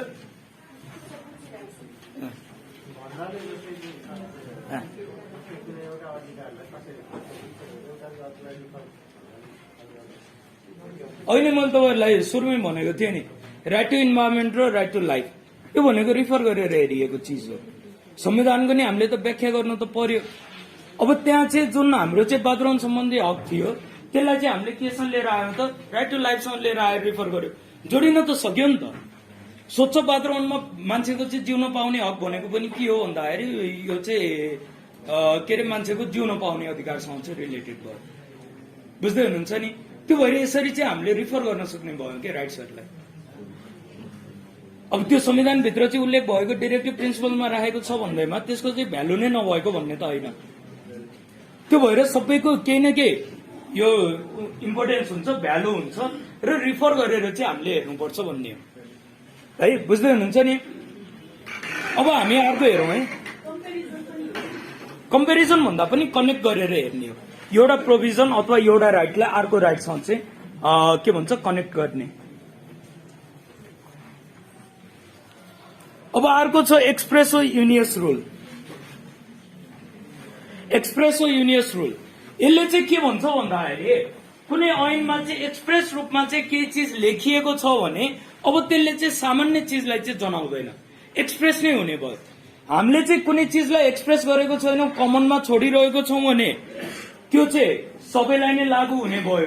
तर हामीले मेन्सन गरेर स्पेसिफिकल्ली एक्सप्रेस रूपमा केही चिज उल्लेख गरेको छौँ भने अब चाहिँ कसलाई मात्रै लागू हुन्छ भन्दाखेरि त्यो एक्सप्रेस फर्ममा उल्लेख भएको चिजलाई मात्रै लागू हुन्छ भन्छ। अब एकछिनलाई तपाईँहरू मान्नु सरकारी कर्मचारी त सबै सरकारी कर्मचारी छन् ल, एकछिनलाई मान्नु पुलिस पनि सरकारी कर्मचारी भयो, डाक्टर पनि सरकारी कर्मचारी भयो, आर्मी पनि सरकारी कर्मचारी भयो। त्यो भित्रको वर्गीकरणमा हामी नजाउँ, तर एक तरिकाले हेर्ने हो भने त राज्यको तलब खाएर अथवा राज्यको चाहिँ सेवा गरेर बसेका हुन्छन् नि। अब अन्य पनि अरू सफाईका पनि एकछिनलाई मान्नु सरकारी कर्मचारीहरू छन्। अब यो कर्मचारीभित्र चाहिँ के अरे कुनै एउटा ऐनले अब स्पेसिफिक रूपमा चाहिँ सुरक्षाका चाहिँ कर्मचारीहरूलाई यो सुविधा प्राप्त हुनेछ भन्यो भने अब सरकारी बैंकको कर्मचारीले गएर त्यो सुविधा लिनु पाउँछ? पाउँदैन नि। सुरक्षाको कर्मचारीहरूलाई यो के अरे यो सुविधा प्राप्त हुनेछ भनेर कुनै ऐन भन्यो, त्यो भित्र भएको अब सामाजिक सुरक्षा भन्नु अथवा अन्य केही चिजहरू भन्नु, कुनै एउटा सुविधा हाउसिङ लोन भन्नु अथवा अरू केही चिजहरू है, यो चाहिँ सुरक्षाको चाहिँ कर्मचारीहरूलाई चाहिँ यो व्यवस्था हुनेछ भन्यो भने अब त्यसले चाहिँ केलाई मात्रै गर्यो भन्दाखेरि सुरक्षा कर्मचारीहरूलाई मात्रै गर्यो, सबै सरकारी कर्मचारी भनेर त्यहाँ चाहिँ क्लेम गर्न पाएन। अब त्यहाँभित्र अर्को एउटामा चाहिँ बैंकको कर्मचारीहरूलाई चाहिँ यो हुनेछ भन्यो भने त्यसले पनि के गर्यो भन्दाखेरि बैंकको कर्मचारीहरूलाई मात्रै गर्यो। सरकारी सेवामा सबैको रिटायरमेन्ट कम्पलसरी रिटायरमेन्ट एज त एउटै नहोला नि। अब कुनै एउटा सेवामा चाहिँ यिनीहरूको के अरे रिटायरमेन्ट एज यति हुनेछ भन्यो भने त्यो चाहिँ एक्सप्रेस रूपमा यी सेवाको चाहिँ रिटायरमेन्ट एज यति हुनेछ अथवा यो पदमा चाहिँ प्रमोसन भएपछि यति वर्षसम्म त्योभन्दा माथिल्लो तहमा पुगेन भने कम्पलसरी रिटायरमेन्ट हुनेछ भनेर लेखिदियो। त्यो भन्यो भने त्यहाँ चाहिँ जुन पदलाई उल्लेख गरेको छ अथवा जुन चाहिँ के भन्छ सेवालाई उल्लेख गरेको छ त्यसलाई मात्रै लाग्छ है, बुझ्नुहुन्छ? त्यो भएर कानूनको व्याख्या गर्दै गर्दाखेरि एक्सप्रेस फर्ममा कुनै चिजको चाहिँ उल्लेख भएको छ भने अब त्यसले चाहिँ जेनरल मिनिङ दिँदैन है, हामीले त्यसलाई चाहिँ जे चिजमा एक्सप्रेस भएको छ नि त्यही चिजसँग चाहिँ जोडेर हेर्नुपर्छ भन्ने कुरा बुझिन्छ है यतिसम्मको नि। अब अर्को कुन चाहिँ रुल छ, अब चाहिँ कन्टेम्पोरी एक्सपोजिट हो, यो भनेको समकालीन व्याख्या हो। अब यो समकालीन व्याख्याले चाहिँ के भन्छ भन्दाखेरि कन्टेम्पोरी एक्सपोजिटोले चाहिँ हाम्रो अहिलेको कानूनहरू हेर्ने हो भने मुलुकी देवानी र फौजदारी संहिता त 74 मा निर्माण भयो, 75 बाट लागू भयो, यो भनेको त अहिलेकै अवस्था हो नि। अब हाम्रो चाहिँ यो कानून चाहिँ एकछिनलाई मान्नु अब 200 वर्ष पछिसम्म चाहिँ यही कानून चाहिँ चलिरह्यो। अब त्यति बेला त त्यहाँ उल्लेख भएका भाषाहरूमा पनि प्रब्लम आउन सक्छ नि। अब म तपाईँहरूलाई अहिले प्र्याक्टिस नभए पनि हाम्रो 1910 को मुलुकी ऐनको एक्जाम्पल दिन्छु है। एकछिनलाई मान्नु हाम्रो चाहिँ अहिले पनि प्र्याक्टिसमा चाहिँ 1910 को मुलुकी ऐन छ, एकछिनलाई मान्नु है। हाम्रो त त्यहाँबाट धेरै अगाडि बढिसक्यो समाज अथवा लहरू, तर हाम्रोमा चाहिँ अहिले पनि 1910 को मुलुकी ऐन बनेको थियो भने त्यहाँ भएका शब्दहरू त अहिले हामीले बुझ्नलाई चाहिँ एकदमै टेक्निकल छन् नि। अहिले हामीलाई चाहिँ भल्गर लाग्ने चिजहरू पनि त्यहाँ चाहिँ के भएको छ भन्दाखेरि साधारण रूपमा चाहिँ लेखिएको छ। अहिले जुन शब्दहरू चाहिँ हामीलाई चाहिँ अपाच्य हुन्छ ती शब्दहरू पनि त्यहाँ चाहिँ नर्मल तरिकाले राखिदिएको पाइन्छ, हो कि नै? छन् होला नि कुनै कुनै चिज त। अब त्यो हामीले चाहिँ शब्दहरूको चाहिँ व्याख्या गर्ने बेलामा अथवा शब्दहरूको इम्पोर्टेन्स हेर्ने बेलामा पछि पनि हामीले चाहिँ ती शब्दहरूको चाहिँ रियल मिनिङ के हो भनेर खोज्दै गर्दाखेरि सन्दर्भलाई जोड्नु पर्यो है। कहिले चाहिँ त्यो कानून निर्माण भएको थियो त, त्यो बेलामा यो शब्दले चाहिँ भन्न खोजेको चिज के थियो त, बुझ्दै हुनुहुन्छ? बुझ्दै हुनुहुन्छ नि? अहिले हाम्रो बोलीचालीमा भएको भाषाले भोलि चाहिँ 50 वर्षपछि अर्कै मिनिङ दिन सक्छ नि। भाषा भनेको जहिले पनि चेन्जेस आइरहने चिज हो। अहिले हामीलाई चाहिँ एकदमै कमन लागेर बोलीचालीमा भएको भाषा एकछिनलाई मान्नु 50 वर्षपछि चाहिँ एकदमै खराब भयो, त्यसले चाहिँ मिनिङै अर्कै दिने बन्दियो। त्यो भए पनि हाम्रो चाहिँ कानूनमा त्यो चाहिँ शब्द उल्लेख भएको छ भने कन्टेम्पोरी इस्युमा चाहिँ गएर हेर्न पर्यो है। कानून निर्माण हुने बेलामा 74 भाद्र अथवा के भन्छ 75 भाद्रमा चाहिँ त्यो शब्दले चाहिँ के जनाउन खोजेको थियो, मिनिङ के थियो त, त्यसमा गएर हेर्नुपर्छ। त्यो भएर जहिले पनि लको चाहिँ निर्माण हुँदै गर्दाखेरि कुनै एउटा चाहिँ के भन्छ भिजनले पनि बन्ने भयो, त्यसपछि ऊ सँगसँगै त्यसको चाहिँ एउटा हिस्ट्री पनि जोडिएको हुन्छ। अब तपाईँहरू हाम्रो चाहिँ नेपालको संविधान हेर्नुहुन्छ भने त्यो प्रस्तावनामा चाहिँ महान जनयुद्ध भनेर चाहिँ त्यहाँ टर्महरू युज भएको छ, अथवा यो चाहिँ हिजोको दिनदेखिको चाहिँ यो सशस्त्र द्वन्द्वबाट यो चाहिँ बलिदानबाट चाहिँ प्राप्त यी उपलब्धि भनेर भनेको छ नि। त्यो भनेको के हो भन्दाखेरि हाम्रो चाहिँ हिस्ट्रीलाई जोडेको।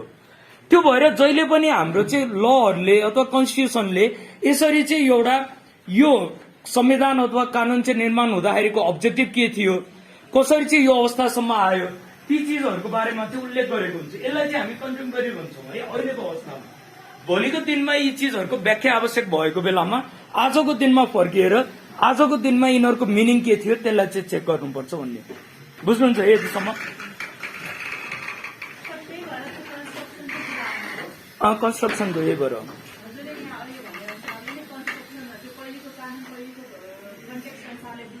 संविधानको सन्दर्भमा त कन्स्ट्रक्सन भयो, अब लको सन्दर्भमा इन्टरप्रिटेसनै हुन्छ भनेर बुझ्नु न।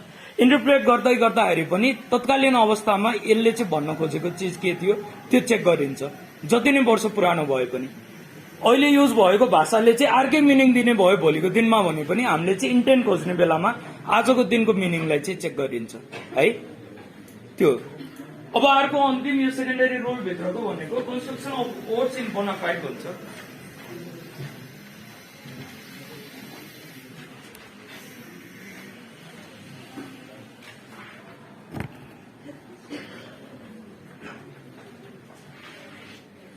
अब यो construction of courts in bona fide भनेको यो चाहिँ बोनाफाइड भनेको एकदमै राम्रो चाहिँ त्यो के भन्छ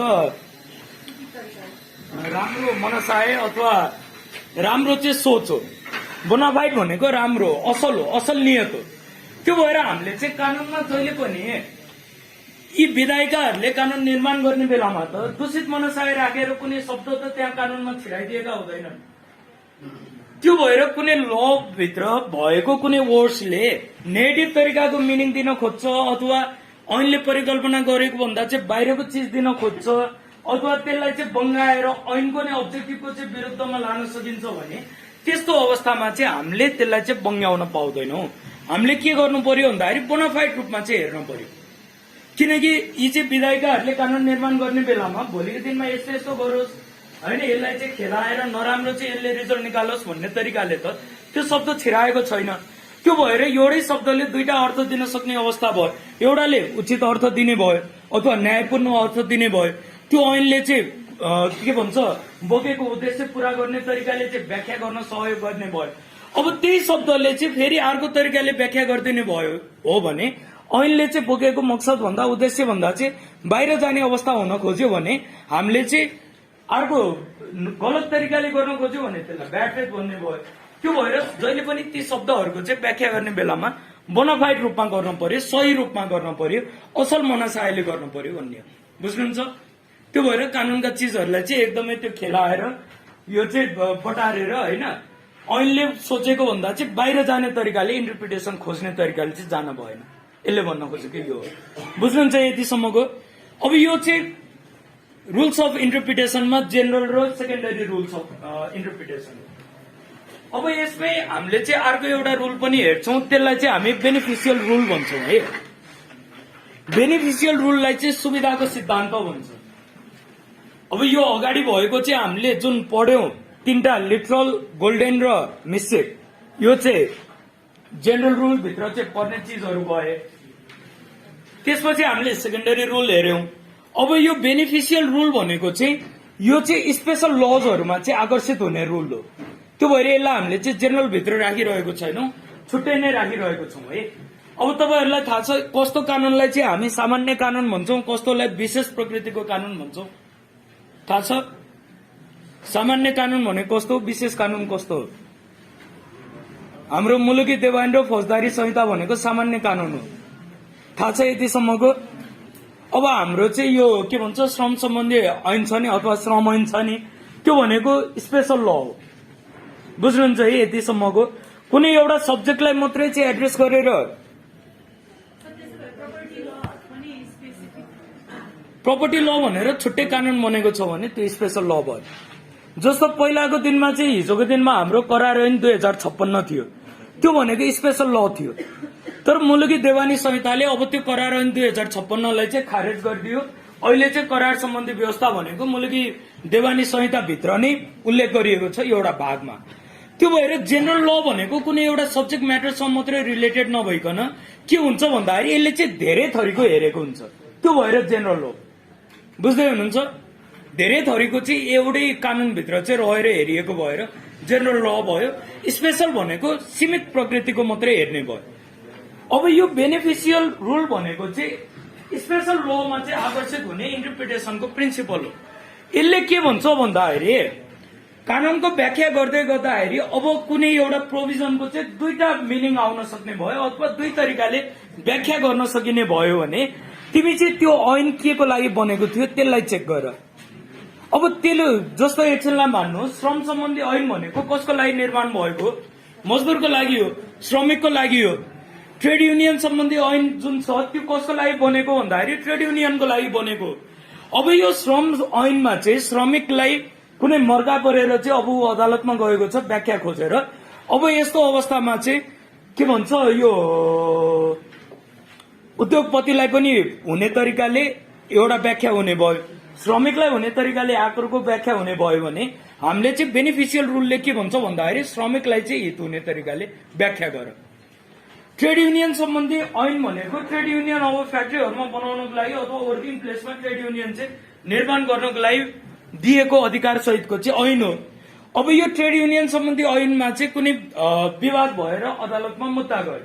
अब त्यहाँ त ठ्याक्कै अब छिनोपानो गर्न सकियो, यो चाहिँ यिनीहरूले गरेको गलत हो भनेर युनियनलाई भन्न सक्ने अवस्था भयो भने अर्कोलाई जिताउने भयो। अब त्यहाँ चाहिँ तपाईँहरूको 50-50 को अवस्था भयो भन्ने बुझ्नु एकछिनलाई। 50-50 को अवस्था भयो, व्याख्या दुवैतिर चाहिँ गरिदिन सक्ने भयो। उद्योगपतिहरूलाई पनि गरिदिन सक्ने भयो, ट्रेड युनियनको फेभरमा पनि गरिदिन सक्ने भयो भने ट्रेड युनियन सम्बन्धी ऐन भनेको स्पेशल ल कसको लागि बनेको, ट्रेड युनियनको लागि बनेको। त्यो भएर बेनिफिसियल रुलले के भन्यो भन्दाखेरि उनलाई चाहिँ यो के भन्छ प्रिभेल गराऊ भन्छ। बुझ्दै हुनुहुन्छ है? त्यो भएर बेनिफिसियल रुल भनेको जहिले पनि स्पेशल लमा चाहिँ आउँछ है, जेनरल लहरूमा चाहिँ आउँदैन। यो स्पेशल लमा मात्रै आउने भयो। स्पेशल ल कसको लागि बनेको, के उद्देश्यले बनेको, त्यो एउटा छँदैछ। र अब यो चाहिँ दुई तरिकाको चाहिँ के भन्छ इन्टरप्रेट गर्न सकिने अवस्था भयो भने बेनिफिट चाहिँ त्यो लक्ष्य समूहलाई देऊ भन्छ। महिलाको लागि बनेको कानूनमा चाहिँ बेनिफिट कसले पाउनु पर्यो, महिलाले पाउनु पर्यो। 50-50 को अवस्था भयो भने हाम्रो क्रिमिनल लमा के भन्छ भन्दाखेरि यो चाहिँ बेनिफिट अफ डाउट भन्छ नि। थाहा छ तपाईँहरूलाई बेनिफिट अफ डाउट कसलाई भयो दिन्छ? बेनिफिट अफ डाउट भनेको जहिले पनि एक्युजलाई हुन्छ। बियोन्ड द रिजनेबल डाउटमा गएर प्रुभ गर्न सकेन भने ऊ अपराधी चाहिँ घोषित हुँदैन। यस्तै यतापट्टि चाहिँ तपाईँहरूको बेनिफिट अफ डाउट यो चाहिँ कतातिर हुने भन्ने भयो भने बेनिफिसियल रुलले के भन्यो भन्दाखेरि जसको लागि लक्षित भएर यो कानून बनेको उसलाई देऊ भने त्यति हो। बुझ्नुहुन्छ है? अब यसमा चाहिँ यो बेनिफिसियल रुलको इन्डियामा चाहिँ राम्रो व्याख्या भएको छ। त्यही इन्डियाको एउटा केस छ, यो चाहिँ be Shah versus presiding officer भन्ने छ। अल इन्डिया रिपोर्टर 1978 मा पब्लिश भएको, AIR 1978 लेख्नु। B Shah versus presiding officer 1978। AIR भनेको चाहिँ यो अल इन्डिया रिपोर्टर भन्छ है, उनीहरूको नजिरहरू चाहिँ पब्लिस गर्ने रिपोर्ट अथवा पत्रिका हो। 1978 सर्टकटमा AIR लेख्नु। यसमा चाहिँ के हुन्छ भन्दाखेरि यो चाहिँ म्याटर्निटी बेनिफिट्स एक्ट भन्ने इन्डियामा हुन्छ 1961 को एक्ट। म्याटर्निटी बेनिफिट्स एक्ट 1961 ले के भनेको हुन्छ भन्दाखेरि सेक्सन 5 मा चाहिँ यो चाहिँ म्याटर्निटीको अवस्थामा महिलाहरूले चाहिँ यो के भन्छ म्याटर्निटी लिभ चाहिँ 12 महिनासम्म पाउँछ भनेर त्यसमा चाहिँ व्यवस्था भएको हुन्छ है। यो एक्टको चाहिँ सेक्सन 5 मा चाहिँ यो 12 महिनासम्म चाहिँ पेड लिभ महिलाले चाहिँ पाउँछ भनेर दिएको हुन्छ। म्याटर्निटी लिभ 12 महिनासम्म पेड रूपमा। अब ऊ लिभमा बसेको बेलामा यहाँ चाहिँ के भन्छ डिस्प्युट के आएको हुन्छ भन्दाखेरि उसलाई चाहिँ स्यालेरी कति दिनको काउन्ट गरेर दिने भन्नेमा चाहिँ डिस्प्युट हुन्छ। 12 हप्तासम्मको उसले चाहिँ पेड लिभ पाउने भयो। अब त्यो 12 हप्तासम्मको हामी हेर्ने हो भने त हप्तामा 7 दिन भयो। अब वुमेनले के क्लेम गर्छिन् भन्दाखेरि जो चाहिँ म्याटर्निटी लिभमा थिइन् उसले चाहिँ क्लेम लिने भनेको मलाई चाहिँ 12 हप्ताकै 7 दिनको दरले चाहिँ तलब चाहियो। अब यतापट्टि उसको चाहिँ अफिसले के भन्छ भन्दाखेरि वर्किङ डेज भनेको 6 दिन हो, त्यो भएर तिमी लिभमा हुँदै गर्दाखेरि 12x6 को दरले चाहिँ स्यालेरी दिन्छु भन्छ। अब यसमा चाहिँ विवाद भनेको 12 दिनको स्यालेरीले, 12 हप्ता भनेपछि हप्ताको 1 दिनको विवाद हो। यसमा चाहिँ अब विवाद भएर अदालतमा मुद्दा गएको बेलामा अदालतले चाहिँ त्यति बेला यो बेनिफिसियल इन्टरप्रिटेसनलाई व्याख्या गरेर भनेको छ। यो म्याटर्निटी एक्ट भनेको कसको लागि निर्माण गरेको भन्दाखेरि महिलाकै लागि हो। उनीहरू म्याटर्निटीमा भएको अवस्थामा चाहिँ बिदामा बस्नु भनेर यो चाहिँ सेक्सन 5 ले चाहिँ दिएको प्रोभिजन हो। त्यो भएर यसमा चाहिँ हेर्दै गर्दाखेरि बेनिफिसियल यो चाहिँ इन्टरप्रेट गरेर महिलाको लागि बनेको त्यो कानून भएको हुँदाखेरि उसको फेभरमा चाहिँ डिसिजन दिएको छ। बुझ्नुहुन्छ नि? 12x7 को दरले चाहिँ उसले स्यालेरी पाउने भनेको छ। यो चाहिँ one of the leading case हो है बेनिफिसियल रुलको। त्यो भएर बेनिफिसियल रुलमा चाहिँ जहिले पनि लक्षित वर्गको लागि कानून बनेको छ भने र 50-50 को अवस्थामा छ भने अथवा डाउट गर्न सक्ने अवस्थामा छ भने बेनिफिट चाहिँ उसलाई दिनुपर्छ, उसलाई चाहिँ उसको इन्ट्रेस्टलाई चाहिँ अपलिफ्ट गरिदिनुपर्छ भन्ने कुरा बुझिन्छ। यतिसम्मको चाहिँ यही नै हो अब हाम्रो चाहिँ रुल अफ इन्टरप्रिटेसनमा। अब यो अर्को जुन छ construction of debts and weights, अब के अरे यो पनि उसमा अहिले नजाउँ। कति बजेसम्म हामी बसिन्थ्यो अरू बेलामा क्लास? 9 बजे नै हो।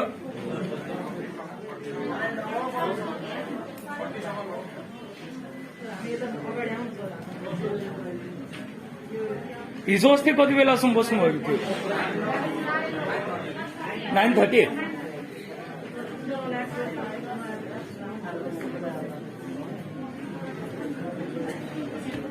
अब म थोरै तपाईँहरूलाई चाहिँ अलिकति भनेर प्रिजम्सनको र यो के भन्छ युनिट 4 को जुन छ नि restrictive exceptional and other construction यसको बारेमा प्रिजम्पसनको बारेमा त्यसपछि युनिट 6 को थोरै आधी घण्टामा चाहिँ हामी सक्नलाई प्रयास गरौँ है।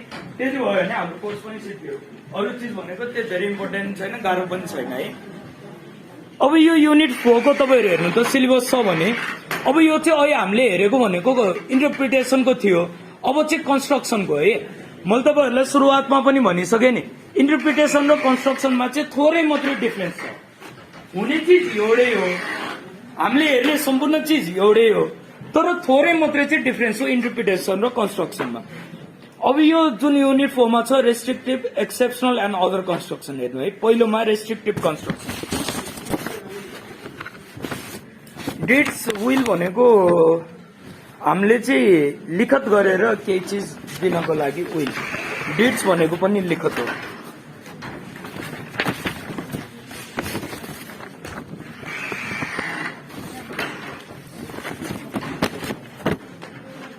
ल पहिलो नम्बरको हामी रेस्ट्रिक्टिभ यो चाहिँ कन्स्ट्रक्सनको हेरौँ है। अब यो कन्स्ट्रक्सनको मुख्यतः अघि नै मैले तपाईँहरूलाई कुरा गरेको थिएँ नि, कन्स्ट्रक्सनको मेनली कुरा आउने भनेको चाहिँ हाम्रो संविधानमा, त्यसपछि चाहिँ यो मानव अधिकारहरूको विषयहरूमा, यस्ता चिजहरूमा चाहिँ आउने हो। यसमा चाहिँ हामीले भएका लुपहोल्सहरूलाई चाहिँ एड्रेस गर्नको लागि चाहिँ केही चिज हेर्ने हुन्छ। अब यो चाहिँ फर्स्टको जुन रेस्ट्रिक्टिभ कन्स्ट्रक्सन भन्ने छ, यसमा चाहिँ हेर्दै गर्दाखेरि केही चिजलाई चाहिँ रेस्ट्रिक्ट गर्ने तरिकाले चाहिँ अदालतले व्याख्या गर्यो भने त्यसलाई हामी चाहिँ रेस्ट्रिक्टिभ कन्स्ट्रक्सन भित्र चाहिँ राख्छौँ है। अब यो भनेको संविधानभित्रको चिजमा हेर्नु है। अब तपाईँहरूलाई थाहा छ अध्यादेश जारी गर्न मिल्छ, अध्यादेश कस्तो अवस्थामा मिल्छ? संसद नचलेको अवस्थामा। तर अस्ति भर्खरै हाम्रो मैले अहिले त्यो डिसिजन नम्बर त बिर्सिएँ, त्यो एउटा केस चाहिँ अदालतबाट आएको छ। त्यस्तो अवस्थामा चाहिँ अब अध्यादेश कस्तो अवस्थामा आउने, संसद नभएको अवस्थामा पनि कस्तो अवस्थामा ल्यायो भने चाहिँ त्यो संविधान अनुसार भएको मानिने, कस्तो अवस्थामा आयो भने चाहिँ त्यसले चाहिँ संविधानले परिकल्पना गरेको चिजको चाहिँ दुरुपयोग भएको भनेर चाहिँ व्याख्या गरिदिएको छ है। अब यो भनेको कस्तो भन्दाखेरि रेस्ट्रिक्टिभ कन्स्ट्रक्सन भित्र चाहिँ गएर गरिएको चिज हो। हाम्रो अब संविधानले जे चिज चाहिँ खुला रूपमा चाहिँ गर भनेर छुट दिएको छ, अथवा जे चिजलाई चाहिँ खुला रूपमा चाहिँ नगर भनेको छ नि, त्यसलाई चाहिँ घुमाउरो तरिकाले पनि हामीले चाहिँ गर्न मिल्दैन भन्ने प्रिन्सिपलबाट आउँछ है। त्यो हुँदाखेरि रेस्ट्रिक्टिभ भित्र चाहिँ हेर्नु, कुनै लजहरूलाई चाहिँ रेस्ट्रिक्ट गर्यो भने अदालतले कन्स्ट्रक्टको मिडियमबाट, त्यसलाई चाहिँ हामीले रेस्ट्रिक्टिभ कन्स्ट्रक्सन भित्र राख्छौँ। बुझ्नुहुन्छ? यसमा चाहिँ अब जस्तो संसद नभएको अवस्थामा आएका अध्यादेशहरूलाई चाहिँ अदालतले अब त्यसलाई चाहिँ नल एन्ड भोइड बनाइदियो भने, संसद बस्नु अगाडि नै नल एन्ड भोइड बनाइदियो भने, यो चाहिँ लागू नगर भन्यो भने, अब यो चाहिँ हामीले चाहिँ टेबलिङ गरेको कुनै विधेयक, यो चाहिँ पहिला गुठी सम्बन्धी विधेयकमा धेरै नै ठुलो चाहिँ इस्यु आएको थियो नि। गुठी सम्बन्धी विधेयकमा अब रिट गयो अथवा गएन मलाई त्यो बारे चाहिँ थाहा भएन, तर जे होस् एक तरिकाको पब्लिक सेन्टिमेन्ट त छुट्टै थियो। संसदभित्र चाहिँ एक तरिकाको टेबलिङ भइसकेपछि पनि मोसनहरू चलिरहेको बेलामा त्यो चाहिँ भोलिको दिनमा पास भएको भए अथवा हामी के को थ्रुबाट जान सक्थ्यौँ भन्दाखेरि रेस्ट्रिक्टिभ कन्स्ट्रक्सनको थ्रुमा त्यहाँ पनि जान सक्थ्यौँ है। अब यसले चाहिँ हेर्ने के हो भन्दाखेरि रेस्ट्रिक्ट गर्नको लागि हेर्ने। त्यो रेस्ट्रिक्ट गर्दै गर्दाखेरि हामीले चाहिँ नर्मल तरिकाले हेर्यो भने कानूनले चाहिँ पुरा गरेको चिज अथवा कानूनले चाहिँ परिकल्पना गरेको चिज, संविधानले परिकल्पना गरेको चिज चाहिँ पुरा गरेको जस्तो देखियो भने पनि यदि त्यो चाहिँ पावरको मिसयुज भएको छ, त्यहाँ चाहिँ कलरेबल लेजिस्लेसनहरू बनेका छन्, त्यस्तो अवस्थामा चाहिँ अदालतले यदि चाहिँ रेस्ट्रिक्टिभ कन्स्ट्रक्सनको मिडियमबाट तिनीहरूलाई चाहिँ फाल्यो भने त्यसलाई हामीले यो चाहिँ भन्यो है, रेस्ट्रिक्ट गर्यो भने यसमा राख्यो। बुझ्नुभयो है यो? अब अर्को हेर्नु, construction to avoid collision with other provisions. अब हामीले यही संविधानकै व्याख्यामा गएर हेरौँ। संविधानको हामीले चाहिँ अब व्याख्या गर्दै गर्दाखेरि कुनै एउटा प्रोभिजन र अर्को प्रोभिजन बाजिने अवस्थामा छ भने बाजिन दिनु भएन। प्रिएम्बलको पनि एउटा छुट्टै भ्यालु छ होइन, अब त्यो भित्र भएका चाहिँ डिरेक्टिभ प्रिन्सिपल्सहरूको पनि भ्यालु छ, फन्डामेन्टल राइट्सको पनि भ्यालु छ। अब यसमा चाहिँ तपाईँहरूको के भन्छ कन्स्टिट्युसनल मोरालिटीको कुरा आउँछ है। तपाईँहरूले पहिला संविधान पढ्दाखेरि पढ्नु भयो कि नै कन्स्टिट्युसनल मोरालिटी?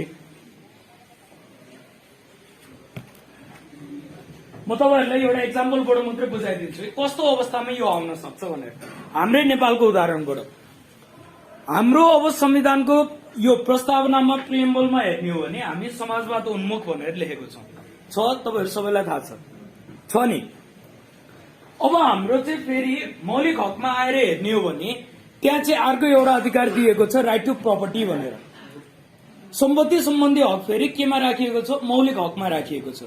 त्यसमा क्लज पनि राखिएको छ, अब यो चाहिँ राज्यले आएर सम्पत्ति चाहिँ कुनै पनि अवस्थामा चाहिँ यो के भन्छ कब्जा गर्ने छैन लगायतका चिज, व्यक्तिको भएको सम्पत्ति चाहिँ कब्जा हुने छैन भनेर राखिएको छ। अब हामी चाहिँ गएर डिरेक्टिभ प्रिन्सिपल्समा हेर्ने हो भने अब यो इकोनोमिक इनइक्वालिटीलाई चाहिँ अलिकति चाहिँ यो कम पार्दै पार्दै पार्दै गएर हामी चाहिँ समाजवादसम्मको चाहिँ यात्रा तय गर्ने भने अब यो तीनटा चिजहरू तपाईहरु हेर्नुहुन्छ भने अलिकति कन्फ्लिक्टिङ छ कि छैन होला? छ नि। अब यो कन्फ्लिक्टिङ नेचरको त भयो। हामी समाजवादको परिकल्पना गर्ने हो भने त्यहाँ प्राइभेट ओनरशिप हुन्छ हुँदैन नि। समाजवादमा के हो भने पब्लिक ओनरशिप हो, स्टेटको ओनरशिपमा हामी जाने हो। तर हाम्रो फेरि संविधानले चाहिँ प्रस्तावनामा के पनि बोलिदियो, समाजवाद उन्मुख पनि भनिदियो। भित्रपट्टि चाहिँ अब फन्डामेन्टल राइट्सको रूपमा चाहिँ राइट टु प्रपर्टीलाई पनि राखिदियो। डिरेक्टिभ प्रिन्सिपल्समा पनि राज्यको चाहिँ उद्देश्य गोल भनेको यो हो हाम्रो समाजवादको भनेर त्यहाँ पनि लेखिदियो। अब भोलिको दिनमा राज्यले चाहिँ समाजवाद उन्मुख भनेर त भनेको छ कानूनमा, के अरे संविधानको प्रस्तावनामा त्यो भनेको छ, उद्देश्य पनि अब के भन्छ राज्यको त्यो भनेको छ। अब राज्यले चाहिँ भोलिको दिनमा कानूनहरू चाहिँ बनाउन सुरु गर्यो अलिकति समाजवाद तर्फ चाहिँ जानको लागि, प्राइभेट ओनरशिपलाई चाहिँ अलिकति कटेल गर्दै गर्दै आयो। यो अवस्थामा के हुन्छ त फन्डामेन्टल राइटको त फेरि भायोलेसन भयो। यस्तो अवस्थामा फेरि अब रिट त गइहाल्छ। रिट जाँदै गर्दाखेरि अब चाहिँ व्याख्या गर्नुपर्ने अवस्थामा अदालतले के गर्नु पर्यो भन्दाखेरि कन्स्टिट्युसनल मोरालिटीको युज गर्नु पर्यो। एउटा प्रावधान अर्को प्रावधानसम्म बाजिन नदिएर कसरी हुन्छ त्यहाँ चाहिँ सेटलमेन्ट गर्ने अथवा अलिकति चाहिँ राम्रो अवस्थामा चाहिँ त्यहाँबाट माथि उठ्ने, त्यो चाहिँ सोच्नु पर्यो। यो चाहिँ तपाईँहरू इन्डियाको हेर्नुहुन्छ भने केशवानन्द भारतीको केस भनेको यही हो। केशवानन्द भारतीको केसमा गएको रिट भनेको यही तरिकाको थियो। इन्दिरा गान्धी होइन त्यति बेलाको प्रधानमन्त्री इन्दिरा गान्धी नै हो। इन्दिरा गान्धीले चाहिँ अब उनीहरूको इन्डियाको कन्स्टिट्युसन पनि सोशलिजम ओरिएन्टेड हो, उनीहरूको पनि प्रिएम्बलमा सोशलिजम ओरिएन्टेड छ, मौलिक हकको रूपमा राइट टु प्रपर्टी पनि छ। हाम्रोमा जस्तै डिरेक्टिभ प्रिन्सिपलमा उनीहरूको पनि सोशलिजम ओरिएन्टेड भन्ने छ। अब इन्दिरा गान्धीले चाहिँ त्यति बेला स्टेट अफ इमर्जेन्सी लागिसकेपछि विभिन्न कानूनहरू चाहिँ बनाए जसमा चाहिँ अब यो ब्याङ्कहरूलाई चाहिँ प्राइभेट ओनरशिपबाट चाहिँ अब गभर्मेन्टले चाहिँ एक्वायर गरेर लिने, अरू प्रपर्टीहरू पनि त्यही अनुसार चाहिँ लिने, प्राइभेट ओनरशिपमा भएका एयरलाइन्सहरूदेखि लिएर धेरै चिज चाहिँ अब त्यो चाहिँ सोशलिजम ओरिएन्टेड भएर लजहरू बनाउँदाखेरि अब त्यो चाहिँ त्यो अनुसारका कानूनहरू बने। अब यसमा यस्तै केसहरू गएर अब त्यो हाम्रो चाहिँ के को सिद्धान्त जन्मियो भन्दाखेरि यो चाहिँ के अरे बेसिक स्ट्रक्चर डक्ट्रिनको चाहिँ सिद्धान्त अमेन्ड गर्न नमिल्ने यस्ता यस्ता चिजहरू चाहिँ जहिले पनि संविधानमा चाहिँ रहिरहन्छन् भनेर। त्यो भएर हामीले चाहिँ जहिले पनि कन्स्टिट्युसनको चाहिँ कन्स्ट्रक्सन गर्ने बेलामा अथवा इन्टरप्रिटेसन गर्ने बेलामा प्रोभिजनहरूलाई चाहिँ एक आपसमा चाहिँ बाजिन नदिकन कसरी हुन्छ त्यहाँबाट चाहिँ अलिकति यो चाहिँ पोजिटिभ मिन्समा चाहिँ त्यो अवस्थाबाट चाहिँ माथि आउन सक्ने चाहिँ निर्माण गर्नुपर्छ भन्ने अवस्था बुझ्नुहुन्छ यतिसम्मको। अब अर्को चिज हेर्नु एक्सेप्सनल के अरे कन्स्ट्रक्सन भन्ने। अब यो एक्सेप्सनल कन्स्ट्रक्सनले चाहिँ भन्ने के हो भन्दाखेरि कानूनभित्र कुनै चिज उल्लेख भएका छन् जसले चाहिँ अब अगाडिको त हामी हेर्ने हो भने अघि नैको रुलहरूमा चाहिँ हामीले ती चिजहरूलाई चाहिँ के अरे विधायिकाले चाहिँ कहिले पनि नराम्रो मनसाय राखेर चाहिँ कानूनको निर्माण गरेको हुँदैन। केही गलत मिनिङ दिने भयो भने त्यसलाई छोडेर सही मिनिङ दिनेलाई चाहिँ रोज्नुपर्छ भनेर हामीले भनेको थियौँ। अब यो कन्स्ट्रक्सनको सन्दर्भमा चाहिँ के आउँछ भन्दाखेरि यो चाहिँ एक्सेप्सनल कन्स्ट्रक्सन भन्ने आउँछ है। यो एक्सेप्सनल कन्स्ट्रक्सनले भन्ने के हो भन्दाखेरि यदि कुनै वर्ड्सले त्यहाँ चाहिँ प्रयोग भएको शब्दमा गलत मिनिङ दिन खोज्यो अथवा नेगेटिभ दिन खोज्यो भने त्यस्तोलाई चाहिँ एक्सक्लुड गरिदेऊ भन्छ। बुझ्नुभयो? हामी चाहिँ कन्स्ट्रक्सनमा छौँ है। अब चाहिँ कन्स्ट्रक्सनमा छौँ। अगाडिकोमा हामीले एक्सक्लुड गर्न मिल्दैन थियो, सही तरिकाको चाहिँ खोज्दै जानु पर्थ्यो, इन्टेन्सन के हो भनेर त्यो हेर्न पर्थ्यो। कन्स्ट्रक्सनमा के हो भन्दाखेरि ग्याप छ भने हामीले त्यसलाई फुलफिल गर्ने हो। त्यही भएर इन्टरप्रिटेसन र कन्स्ट्रक्सनमा अलिकति फरक छ। त्यो भएर एक्सेप्सनल के भन्छ कन्स्ट्रक्सनले चाहिँ के भन्ने हो भन्दाखेरि यदि कुनै चिजहरू चाहिँ विवादमा आयो अथवा त्यहाँभित्र चाहिँ युज भएका शब्दहरू जस्तो चाहिँ एन्ड, अर, मे, माइट, स्याल यस्ता शब्दहरू जुन हुन्छन् नि यिनीहरूले चाहिँ अब अलिकति गलत तरिकाको सेन्समा चाहिँ मिनिङ दिन खोजे अथवा त्यो ऐनले संविधानले परिकल्पना गरेको चिज भन्दा चाहिँ बाहिर गएर मिनिङ दिन खोजे भने अब तिनीहरूलाई चाहिँ हामीले छोड्न पर्यो, बहिष्कार गर्नु पर्यो, एक्सेप्सनमा चाहिँ राख्नु पर्यो। त्यो बुझ्नुहुन्छ यति कन्स्ट्रक्सनमा यो। अब यो चाहिँ के अरे कन्स्ट्रक्सनको रुल अथवा कन्स्ट्रक्सनको प्रिन्सिपल यही नै हो। अब यो जुन प्रिजम्पसन छ, प्रिजम्पसनको म तपाईँहरूलाई थोरै एक एक शब्दमा भनिदिउँला है। प्रिजम्पसन पछि चाहिँ अब इन्टेन्सन ठ्याक्कै एक्सप्रेस रूपमा नभएको अवस्थामा कस्तो हुन्छ त्यो पनि थोरै 5 मिनटमा सिद्धिहाल्छ। अब प्रिजम्पसनको हेर्नु है, अब अर्को युनिटको प्रिजम्पसन भनेको के हो भन्दाखेरि हामीले चाहिँ केही चिजको पूर्व अनुमान लगाउने अथवा अनुमान लगाउने प्रिजम्पसन भनेको। पूर्वानुमान भन्छ होइन प्रिजम भनेको। यो भनेको कुनै फ्याक्ट सत्य हो वा होइन भनेर हामीले चाहिँ पहिले नै प्रिजुम गर्ने। प्रिजुम गर्दै गर्दाखेरि के गर्छौं भन्दाखेरि सत्य हो भन्ने प्रिजुम गर्छौं unless it is prove otherwise. हामीले चाहिँ एउटा तरिकाको प्रिजम्पसन लिइरहने भयौं। अब त्यो प्रिजम्पसन चाहिँ रङ हो भनेर चाहिँ अदालतले नबोल्दासम्म त्यो प्रिजम्पसन नै प्रिभेल हुन्छ भन्ने हो है। त्यो भएर प्रिजम्पसनकोमा चाहिँ अब हेर्नु, जस्तो पहिलो चिज भनेको प्रिजम्पसन अगेन्स्ट द कमन ल। प्रिजम्पसन अगेन्स्ट द कमन लमा चाहिँ के भन्छ भन्दाखेरि जस्तो कुनै नयाँ कानूनहरू भन्छन् नि, नयाँ कानूनहरू एकछिनलाई मान्नु। अब यो मुलुकी फौजदारी र देवानी संहिता अस्ति भर्खरै भने हाम्रो लागि त सबभन्दा नयाँ कानून त्यही हो।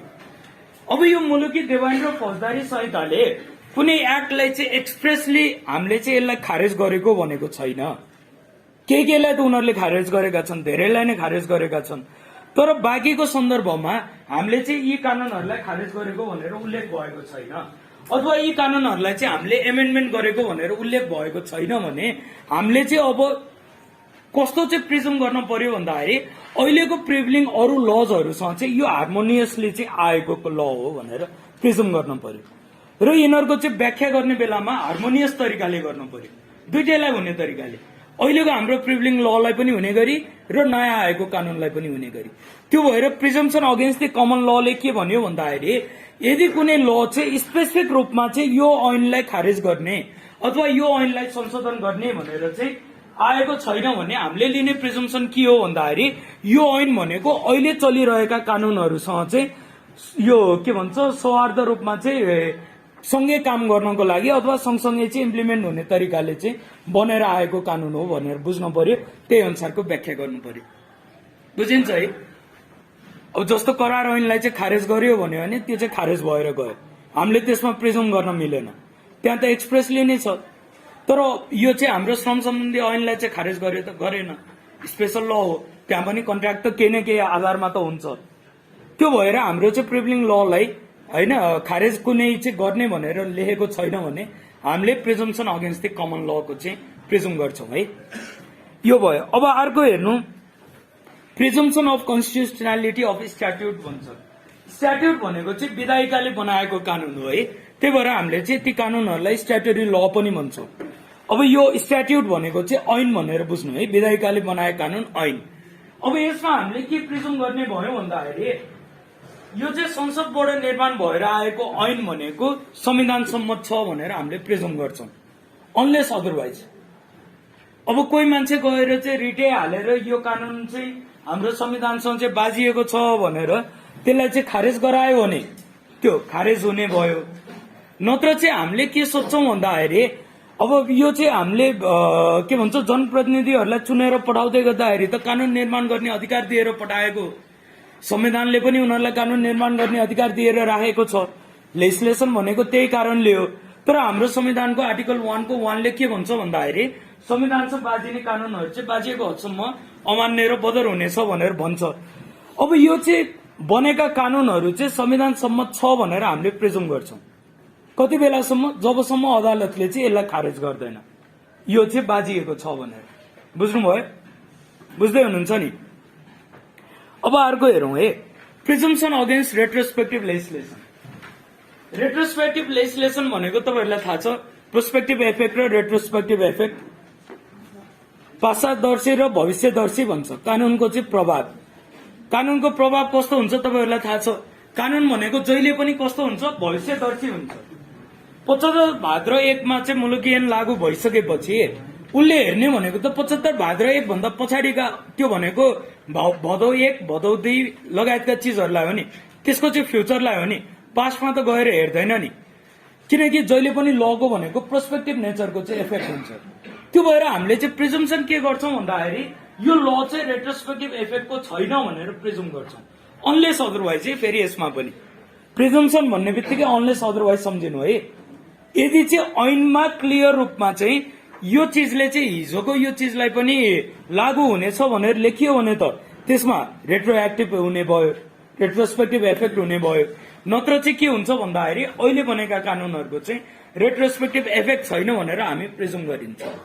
जस्तो एकछिनलाई मान्नु हाम्रो कम्प्लिटली रेट्रोस्पेक्टिभ इफेक्ट नलागे पनि थोरै केही हदसम्म चाहिँ यो फौजदारी संहिताले दिएको छ है।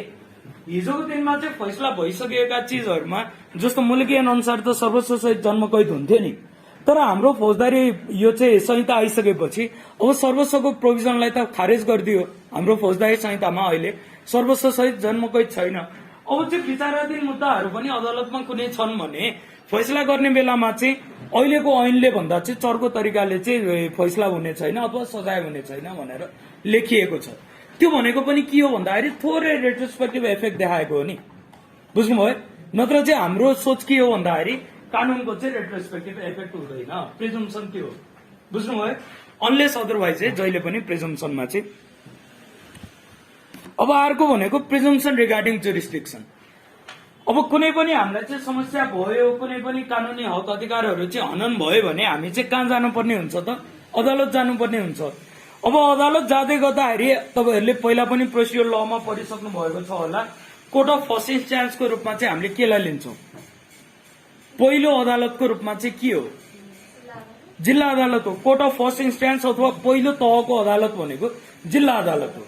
हामीलाई चाहिँ कुनै पनि समस्या परेको अवस्थामा हामीले चाहिँ देवानी यो चाहिँ समस्याहरू फिराद कहाँ बोकेर जान्छौं भन्दाखेरि जिल्ला अदालतमा जान्छौं। सम्बन्धित क्षेत्राधिकार भएको जिल्ला अदालत त्यही जिल्लाको अदालतमा, अनलेस अदरवाइज। अब कुनै कुनै चाहिँ अहिलेको हाम्रो चाहिँ नगरपालिकाको अथवा स्थानीय तहको चाहिँ न्यायिक समितिलाई अधिकार दिएको रहेछ भने हाम्रो चाहिँ अब के हुने भयो भन्दाखेरि पहिलो तह त त्यहाँ जानुपर्ने भयो नि। त्यो भएर कुनै अन्य व्यवस्था नभएको अवस्थामा हामीले चाहिँ प्रिजुम के गर्छौं त जुरिस्डिक्सनको सम्बन्धित जिल्लाको जिल्ला अदालतलाई नै यो चाहिँ पहिलो केस हियर गर्नको लागि चाहिँ अधिकार छ, बुझ्नुहुन्छ है। अहिले त न्यायिक समिति भनेर जुन चाहिँ स्थानीय तहहरूमा दिएको छ त्यसले पनि विभिन्न मुद्दाहरू चाहिँ फैसला गर्न पाउने अधिकार छ, त्यहाँ पनि मुद्दाहरू त चल्छ। अब त्यहाँ चल्ने मुद्दा भनेर चाहिँ स्पेसिफिक रूपमा चाहिँ लेखिएको छ भने हामी त्यता जान पर्यो। नत्र चाहिँ हाम्रो प्रिजम्सन के हो त? पहिलो अदालत भनेको त जिल्ला अदालत हो, बुझ्नुहुन्छ नि। यतिसम्मको चिज यो अर्को प्रिजम्सन है, बुझ्दै हुनुहुन्छ है। अब यो अर्को छ presumption against the violation of international law. अब अन्तर्राष्ट्रिय कानून भनेको चाहिँ दुई वा दुईभन्दा बढी देश दुई वा दुईभन्दा बढी राष्ट्रहरूलाई देशहरूलाई चाहिँ यो के भन्छ बाँध्नको लागि अथवा उनीहरूको चाहिँ व्यवहार नियन्त्रण गर्नको लागि बनेको कानून हो। अब यो इन्टरनेसनल लमा चाहिँ हामी गएर जोइन भइसकेपछि त्यसले चाहिँ इन्टरनेसनल अब्लिगेसन चाहिँ प्रोभाइड गरेको हुन्छ। इन्टरनेसनल अब्लिगेसन भनेको अन्तर्राष्ट्रिय दायित्व चाहिँ निर्माण गरेको हुन्छ। त्यो अन्तर्राष्ट्रिय दायित्व अनुसार यहाँको राज्यहरूले पनि काम गर्नुपर्ने हुन्छ। जस्तो हामीले चाहिँ मृत्युदण्ड अब चाहेर संविधानमा लेख्न सक्छौं? सक्दैनौ नि, किनकि हामीले इन्टरनेसनल अब्लिगेसन त्यो अनुसारको छ। हामीले इन्टरनेसनल ललाई चाहिँ के अरे ट्रिटीहरूलाई ल्याएर पास गर्ने बेलामा यो सजाय दिने छैनौ भनेर पहिले नै हामी चाहिँ त्यसमा एड्रेस गरिसक्यौं। त्यो भएर हाम्रो चाहिँ प्रिजम्सन अब के हुन्छ भन्दाखेरि हाम्रो देशले चाहिँ जति पनि अन्तर्राष्ट्रिय कानूनहरू मान्यता मानेको छ अथवा के अरे सन्धिहरू मानेको छ तिनीहरू चाहिँ हाम्रो देशमा इन्फोर्स भएको छ, तिनीहरूको चाहिँ राम्रो अवस्थामा छ, अनलेस अदरवाइज है। यसमा पनि अब कोही कोही अवस्थामा जस्तो अब विभिन्न केसहरू तपाईँहरू हेर्नुहुन्छ भने एसिडको केसमा चाहिँ मीरा कुमारी ढुङ्गानाले चाहिँ जुन यो महिलाहरूले चाहिँ हक पाउनु पर्यो के अरे अंशमा पैतृक सम्पत्तिको यो के भन्छ पैतृक सम्पत्तिमा चाहिँ अंश पाउनुपर्ने छोराछोरा भनेर केस जाँदै गर्दा समान हकमा केलाई चाहिँ आधार मानेको भन्दाखेरि सिडोलाई आधार मानेको। सिडो भनेको पनि के हो? इन्टरनेसनल ल हो। हाम्रो नत्र प्रिजम्सन के हुन्छ भन्दाखेरि हाम्रो राज्यले कुनै ट्रिटीहरू मानेको छ, इन्टरनेसनल ल मानेको छ भने त्यो अनुसार हाम्रो देशले चाहिँ कानून बनाएको छ, त्यही अनुसार अघि बढेको छ भन्ने प्रिजम्सन हुन्छ। अनलेस अदरवाइज चाहिँ कसैले गएर क्वेसन गर्दैन भने। बुझ्दै हुनुहुन्छ? अब अर्को कुन छ? प्रिजम्पसन अगेन्स्ट इन्टेन्डिङ इन्जस्टिस अफ एब्सुर्डिटी। अब यसमा पनि यही हो हाम्रो चाहिँ यो चाहिँ मैले ठ्याक्कै कन्फर्म ठ्याक्कै ट्रम मैले बिर्सिएँ, यसलाई स्किप गर्नु होला, तर बिना तयारी अलिकति आउँदाखेरि यस्तो नै। एब्सर्डिटी भनेको चाहिँ विवेक शून्यता हो, त्यसपछि अब इन्जस्टिस भनेको त अन्याय भइहाल्यो। एकचोटि तपाईँहरूले कन्फर्म गर्नु होला है। मैले अर्को भनिदिन्छु अब, प्रिजम्पसन अगेन्स्ट इम्पेयरिङ अब्लिगेसन अफ पर्मिटिङ एडभान्टेज। यसले चाहिँ भन्ने के हो भन्दाखेरि कसैले चाहिँ कुनै गलत गरेको छ भने त्यो गलतको फाइदा चाहिँ त्यही व्यक्तिले चाहिँ लिन पाउँदैन भन्ने हो। जस्तो अब हाम्रोमा त कतिको कोर्टमा चाहिँ यी प्रिन्सिपलहरू डेभलप भएका छन्। बाहिरको हामी हेर्ने हो भने अब कुनै हजुरबा अथवा हजुरआमाले उसको नातिलाई चाहिँ आफ्नो डेथ पछिको चाहिँ मेरो सम्पूर्ण प्रपर्टी यसको नाममा भनेर विल दिएको छ। एकछिनलाई मान्नु है, बाउ अथवा हजुरबा हजुरआमाहरूले चाहिँ मेरो डेथ पछि यो मान्छेलाई चाहिँ सम्पूर्ण सम्पत्ति ट्रान्सफर गर्ने भनेर विल छोडिदियो। अब त्यो नाति अथवा छोराले गएर त्यो विल दिने मान्छेलाई चाहिँ सम्पत्तिको लोभमा यसले त मलाई त मरेपछि सम्पत्ति दिन्छु भनेर विल पास गरिदिइसक्यो। त्यो भएर अहिले नै मर्यो भने त सम्पत्ति मलाई सबै आउँछ भनेर उसले मर्डर गर्यो भने त्यो प्रपर्टीमा उसले हक पाउँछ त? पाउँदैन नि। यसले भन्न खोजेको चिज यो हो है। त्यो भएर प्रिजम्पसन हाम्रो चाहिँ के हुन्छ भन्दाखेरि उसले गरेको गल्तीमा उसैले नै सुविधा पाउने चाहिँ कहिले पनि हुँदैन। अरू केसेसहरूमा पनि यही हो। देवानी देवानी प्रकृतिका केसहरूमा पनि यस्तै हुन्छ, फौजदारीमा नि यस्तै हुन्छ। मैले तपाईँहरूलाई मात्रै एउटा इक्जाम्पल दिएको है, अनलेस अदरवाइज है। फेरि सबैमा यी चाहिँ अब बेसिक प्रिजम्पसनहरू भए जुन चाहिँ हामीले गरिन्छ। कानूनको व्याख्या गर्ने बेलामा हामीले चाहिँ लिने प्रिजम्पसनहरू हुन्, कानूनको व्याख्यामा आउने चिजहरू है। अब यो लास्टको हेरौं, युनिट 6। अब यो इन्टरप्रिटेसन अफ स्ट्याट्युट एक्ट 2010 बिएस, यसको पनि सायद 9 भन्दा अगाडि भएन, अलिकति भनौँला नत्र त्यो हुने है। अब यो हेर्नु है, interpretation attributed to legislature intent when it is not express. अब यो विधायिका मनसाय एक्सप्रेस रूपमा चाहिँ लेखिएको छ अथवा भनिएको छ भने त हामीले क्लियरली थाहा पाउँछौं यो भनेको के हो भनेर। त्यही अनुसार हामीले चाहिँ यो लिटरल इन्टरप्रिटेसन पनि गर्न सकिने भयो, लजिकल इन्टरप्रिटेसन पनि गर्न सकिने भयो यदि विधायिका मनसाय चाहिँ कुनै फर्ममा चाहिँ एक्सप्रेस गरिएको देखियो भने त्यो चाहिँ अझै ट्रेस गर्नको लागि। तर अब विधायिका मनसाय के हो भनेर हामीलाई चाहिँ थाहा नभएको अवस्थामा हामीले चाहिँ चेक गर्ने एक दुईटा चिजहरू हुन्छन् है। ती चिजहरूलाई चाहिँ हामीले हेरेर विधायिकाको मनसाय यो थियो वा थिएन भनेर चाहिँ थाहा पाउँछौं। जस्तो पहिलो चिज भनेको हामीले चाहिँ अब विधायिका मनसाय कस्तो थियो अथवा के थियो भनेर चेक गर्नको लागि त्यो ऐन अथवा संविधान बन्दै गर्दाखेरि त्यहाँ चाहिँ टेबलिङ भएका बिलहरू अथवा त्यहाँ टेबलिङ भएका बिलमा चाहिँ परेका छलफलहरू, अमेन्डमेन्टका चाहिँ नोसनहरू, त्यहाँ भएका छलफलहरू, कमेन्ट्रीहरू चेक गरेर यो चाहिँ विधायिका मनसाय के थियो त यो कानून निर्माण हुने बेलामा त्यो बुझ्छौं है। तपाईहरुलाई थाहा छ नि हाम्रो चाहिँ कानून निर्माण हुने बेलामा के प्रक्रिया पार गर्नुपर्छ। हामीले चाहिँ पहिला बिललाई चाहिँ टेबलिङ गर्नुपर्ने अवस्थामा हुन्छ। हामीले अहिलेको हाम्रो देशको कानून अनुसार हेर्ने हो भने यो चाहिँ नेशनल लेभलको ल बनाउनको लागि फेडरलकोमा राष्ट्रिय सभामा पनि यो चाहिँ बिल लान सक्ने भयो, प्रतिनिधि सभामा पनि लान सक्ने भयो। त्यहाँ बिल परिसकेपछि अध्ययनको लागि केही समय छुट्याइएको हुन्छ। त्यसमा फेरि कसैले संशोधन हाल्नुपर्ने अवस्था भयो भने संशोधनको लागि कल गरिएको हुन्छ, छलफलहरू हुन्छ। ती सबै चिजबाट चाहिँ ऐन पास भएको हुन्छ नि। अब यो पार्लियामेन्टमा भएका चिजहरू भनेको जहिले पनि रेकर्डमा हुन्छ।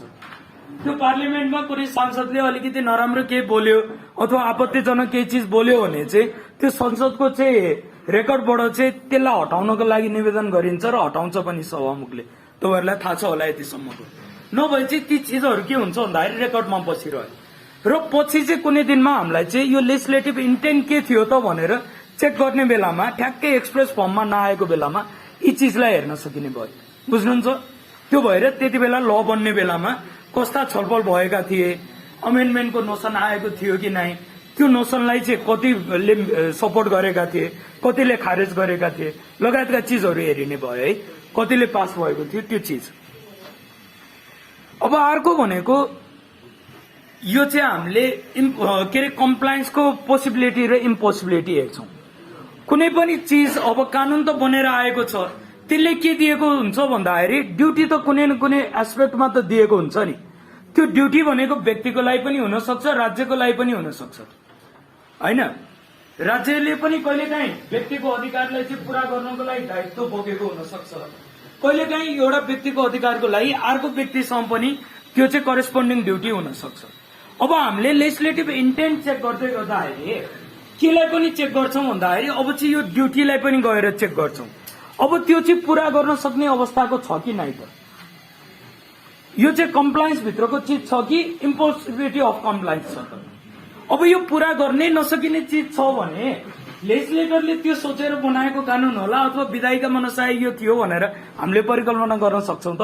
सक्दैनौं नि। कुनै चीज राज्यले चाहिँ पुरै गर्न नसक्ने अवस्थाको छ, कानून निर्माण भयो, त्यो कानूनमा चाहिँ अब ठ्याक्कै विधायिका मनसाय के थियो भनेर थाहा भएन, त्यो चाहिँ ट्रेस गर्नुपर्ने अवस्था भयो। अब त्यसको एक भन्दा बढी चाहिँ तरिकाले इन्टरप्रेट गर्न सकिने भयो। एउटा तरिकाले हामीले हेर्ने हो भने चाहिँ इम्पोसिबिलिटी अफ कम्प्लायन्स हुने भयो। यतिसम्म व्याख्या गरिदिँदाखेरि त यो चीज त पूरा गर्नै सक्दैन सरकारले। एकछिनलाई मान्नु है, यो इन्टरप्रिटेसन एकदमै हामी चाहिँ गएर फ्लेक्सिबल टर्ममा गरिदिँदाखेरि राज्यले अब त्यो काम पूरा गर्नै सक्दैन। त्यो अवस्थामा त विधायिकाले त्यस्तो कानून त बनाउने सोचेन होला नि। त्यो भएर हामीले जहिले पनि केलाई हेर्छौं भन्दाखेरि पोसिबिलिटी अफ कम्प्लायन्सलाई हेर्छौं, पूरा गर्न सक्ने अवस्था छ कि छैन। निर्माण भएका कानून र त्यसले चाहिँ दिने अधिकार र दायित्वहरू भनेको जहिले पनि पूरा हुन सक्ने हुनुपर्छ। तपाईहरुले कन्ट्र्याक्टमा पनि पढ्नु भएको छ नि, यो चाहिँ इम्पोसिबिलिटी अफ कम्प्लायन्स भयो भने त्यो करार चाहिँ मान्य नै हुँदैन। पढ्नु भएको छ है? कन्ट्र्याक्ट ल त पढ्नु भयो कि यही इयर हो? पढ्नु भयो है फर्स्ट इयरमा? अब त्यो करारको चाहिँ एउटा बेसिक सिद्धान्त के थियो भन्दाखेरि करार चाहिँ यो चाहिँ पालना गराउन सक्ने अवस्थामै छैन। त्यहाँ चाहिँ एकदमै इम्पोसिबल चीजलाई चाहिँ लिएर आएर करार गरेको छ भने करारले चाहिँ वैधानिकता प्राप्त गर्दैन, करार खारेज हुन्छ। त्यस्तै यहाँ चाहिँ हामीले लेजिस्लेटिभ इन्टेन्टलाई पनि चेक गर्दाखेरि चाहिँ पोसिबिलिटी अफ कम्प्लायन्स हेर्यौं है। पूरा गर्न सक्ने अवस्थामा छ भने त्यो चाहिँ त्यही नै हो लेजिस्लेटिभ इन्टेन्ट। पूरा गर्न नसक्ने अवस्थामा छ भने लेजिस्लेटिभ इन्टेन्ट चाहिँ त्यसरी अधिकार दिनेमा चाहिँ हुन सक्दैन हुन्छ। बुझ्नुभयो है? यो चाहिँ अब लेजिस्लेचरले चाहिँ एक्सप्रेस रूपमा नभनेको बेलामा हामीले चाहिँ पत्ता लगाउने चीज भयो। अब यो के अरे यो तपाईहरुको चाहिँ के अरे सिलेबसमा यो कमेन्समेन्ट, रिपिल र रिभाइभल अफ लेजिस्लेसन भन्ने छ नि। यो एउटा अगाडिको चाहिँ मैले तपाईहरुलाई अघि नै भन्न छुटाएँ। जस्तो डिफरेन्ट पार्ट अफ स्ट्याट्युट्स भनेर जुन भन्छ नि, कानूनको चाहिँ डिफरेन्ट पार्टहरू, टाइटलदेखि लिएर तलसम्मका चिज, यसमा कुनै पनि टेक्निकल चिजहरू छैन। यो तपाईहरुले चाहिँ हेर्ने बित्तिकै बुझिहाल्नुहुन्छ। नभए भोलि सानो नोट बनाएर म ल्याइदिउँला, त्यो चाहिँ तपाईहरु कलेक्ट गर्नु।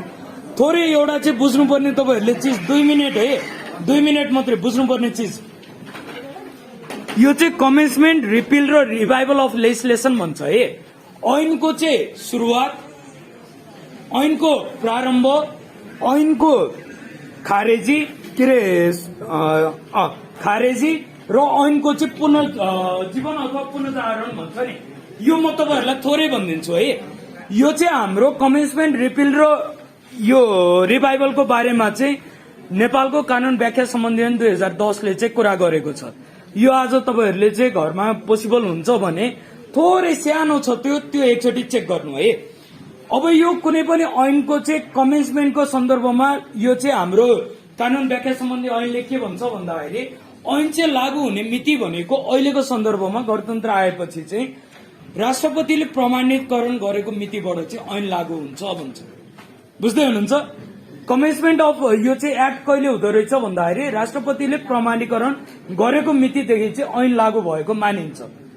तर कुनै कुनै अवस्थामा चाहिँ ऐन भित्र नै स्पेशल डेट कोड गरेर हामी चाहिँ यो मितिबाट लाग्ने भन्यो भने फेरि लागू चाहिँ त्यही मितिबाट मात्रै हुन्छ है, जहिले प्रमाणीकरण भएको भए पनि।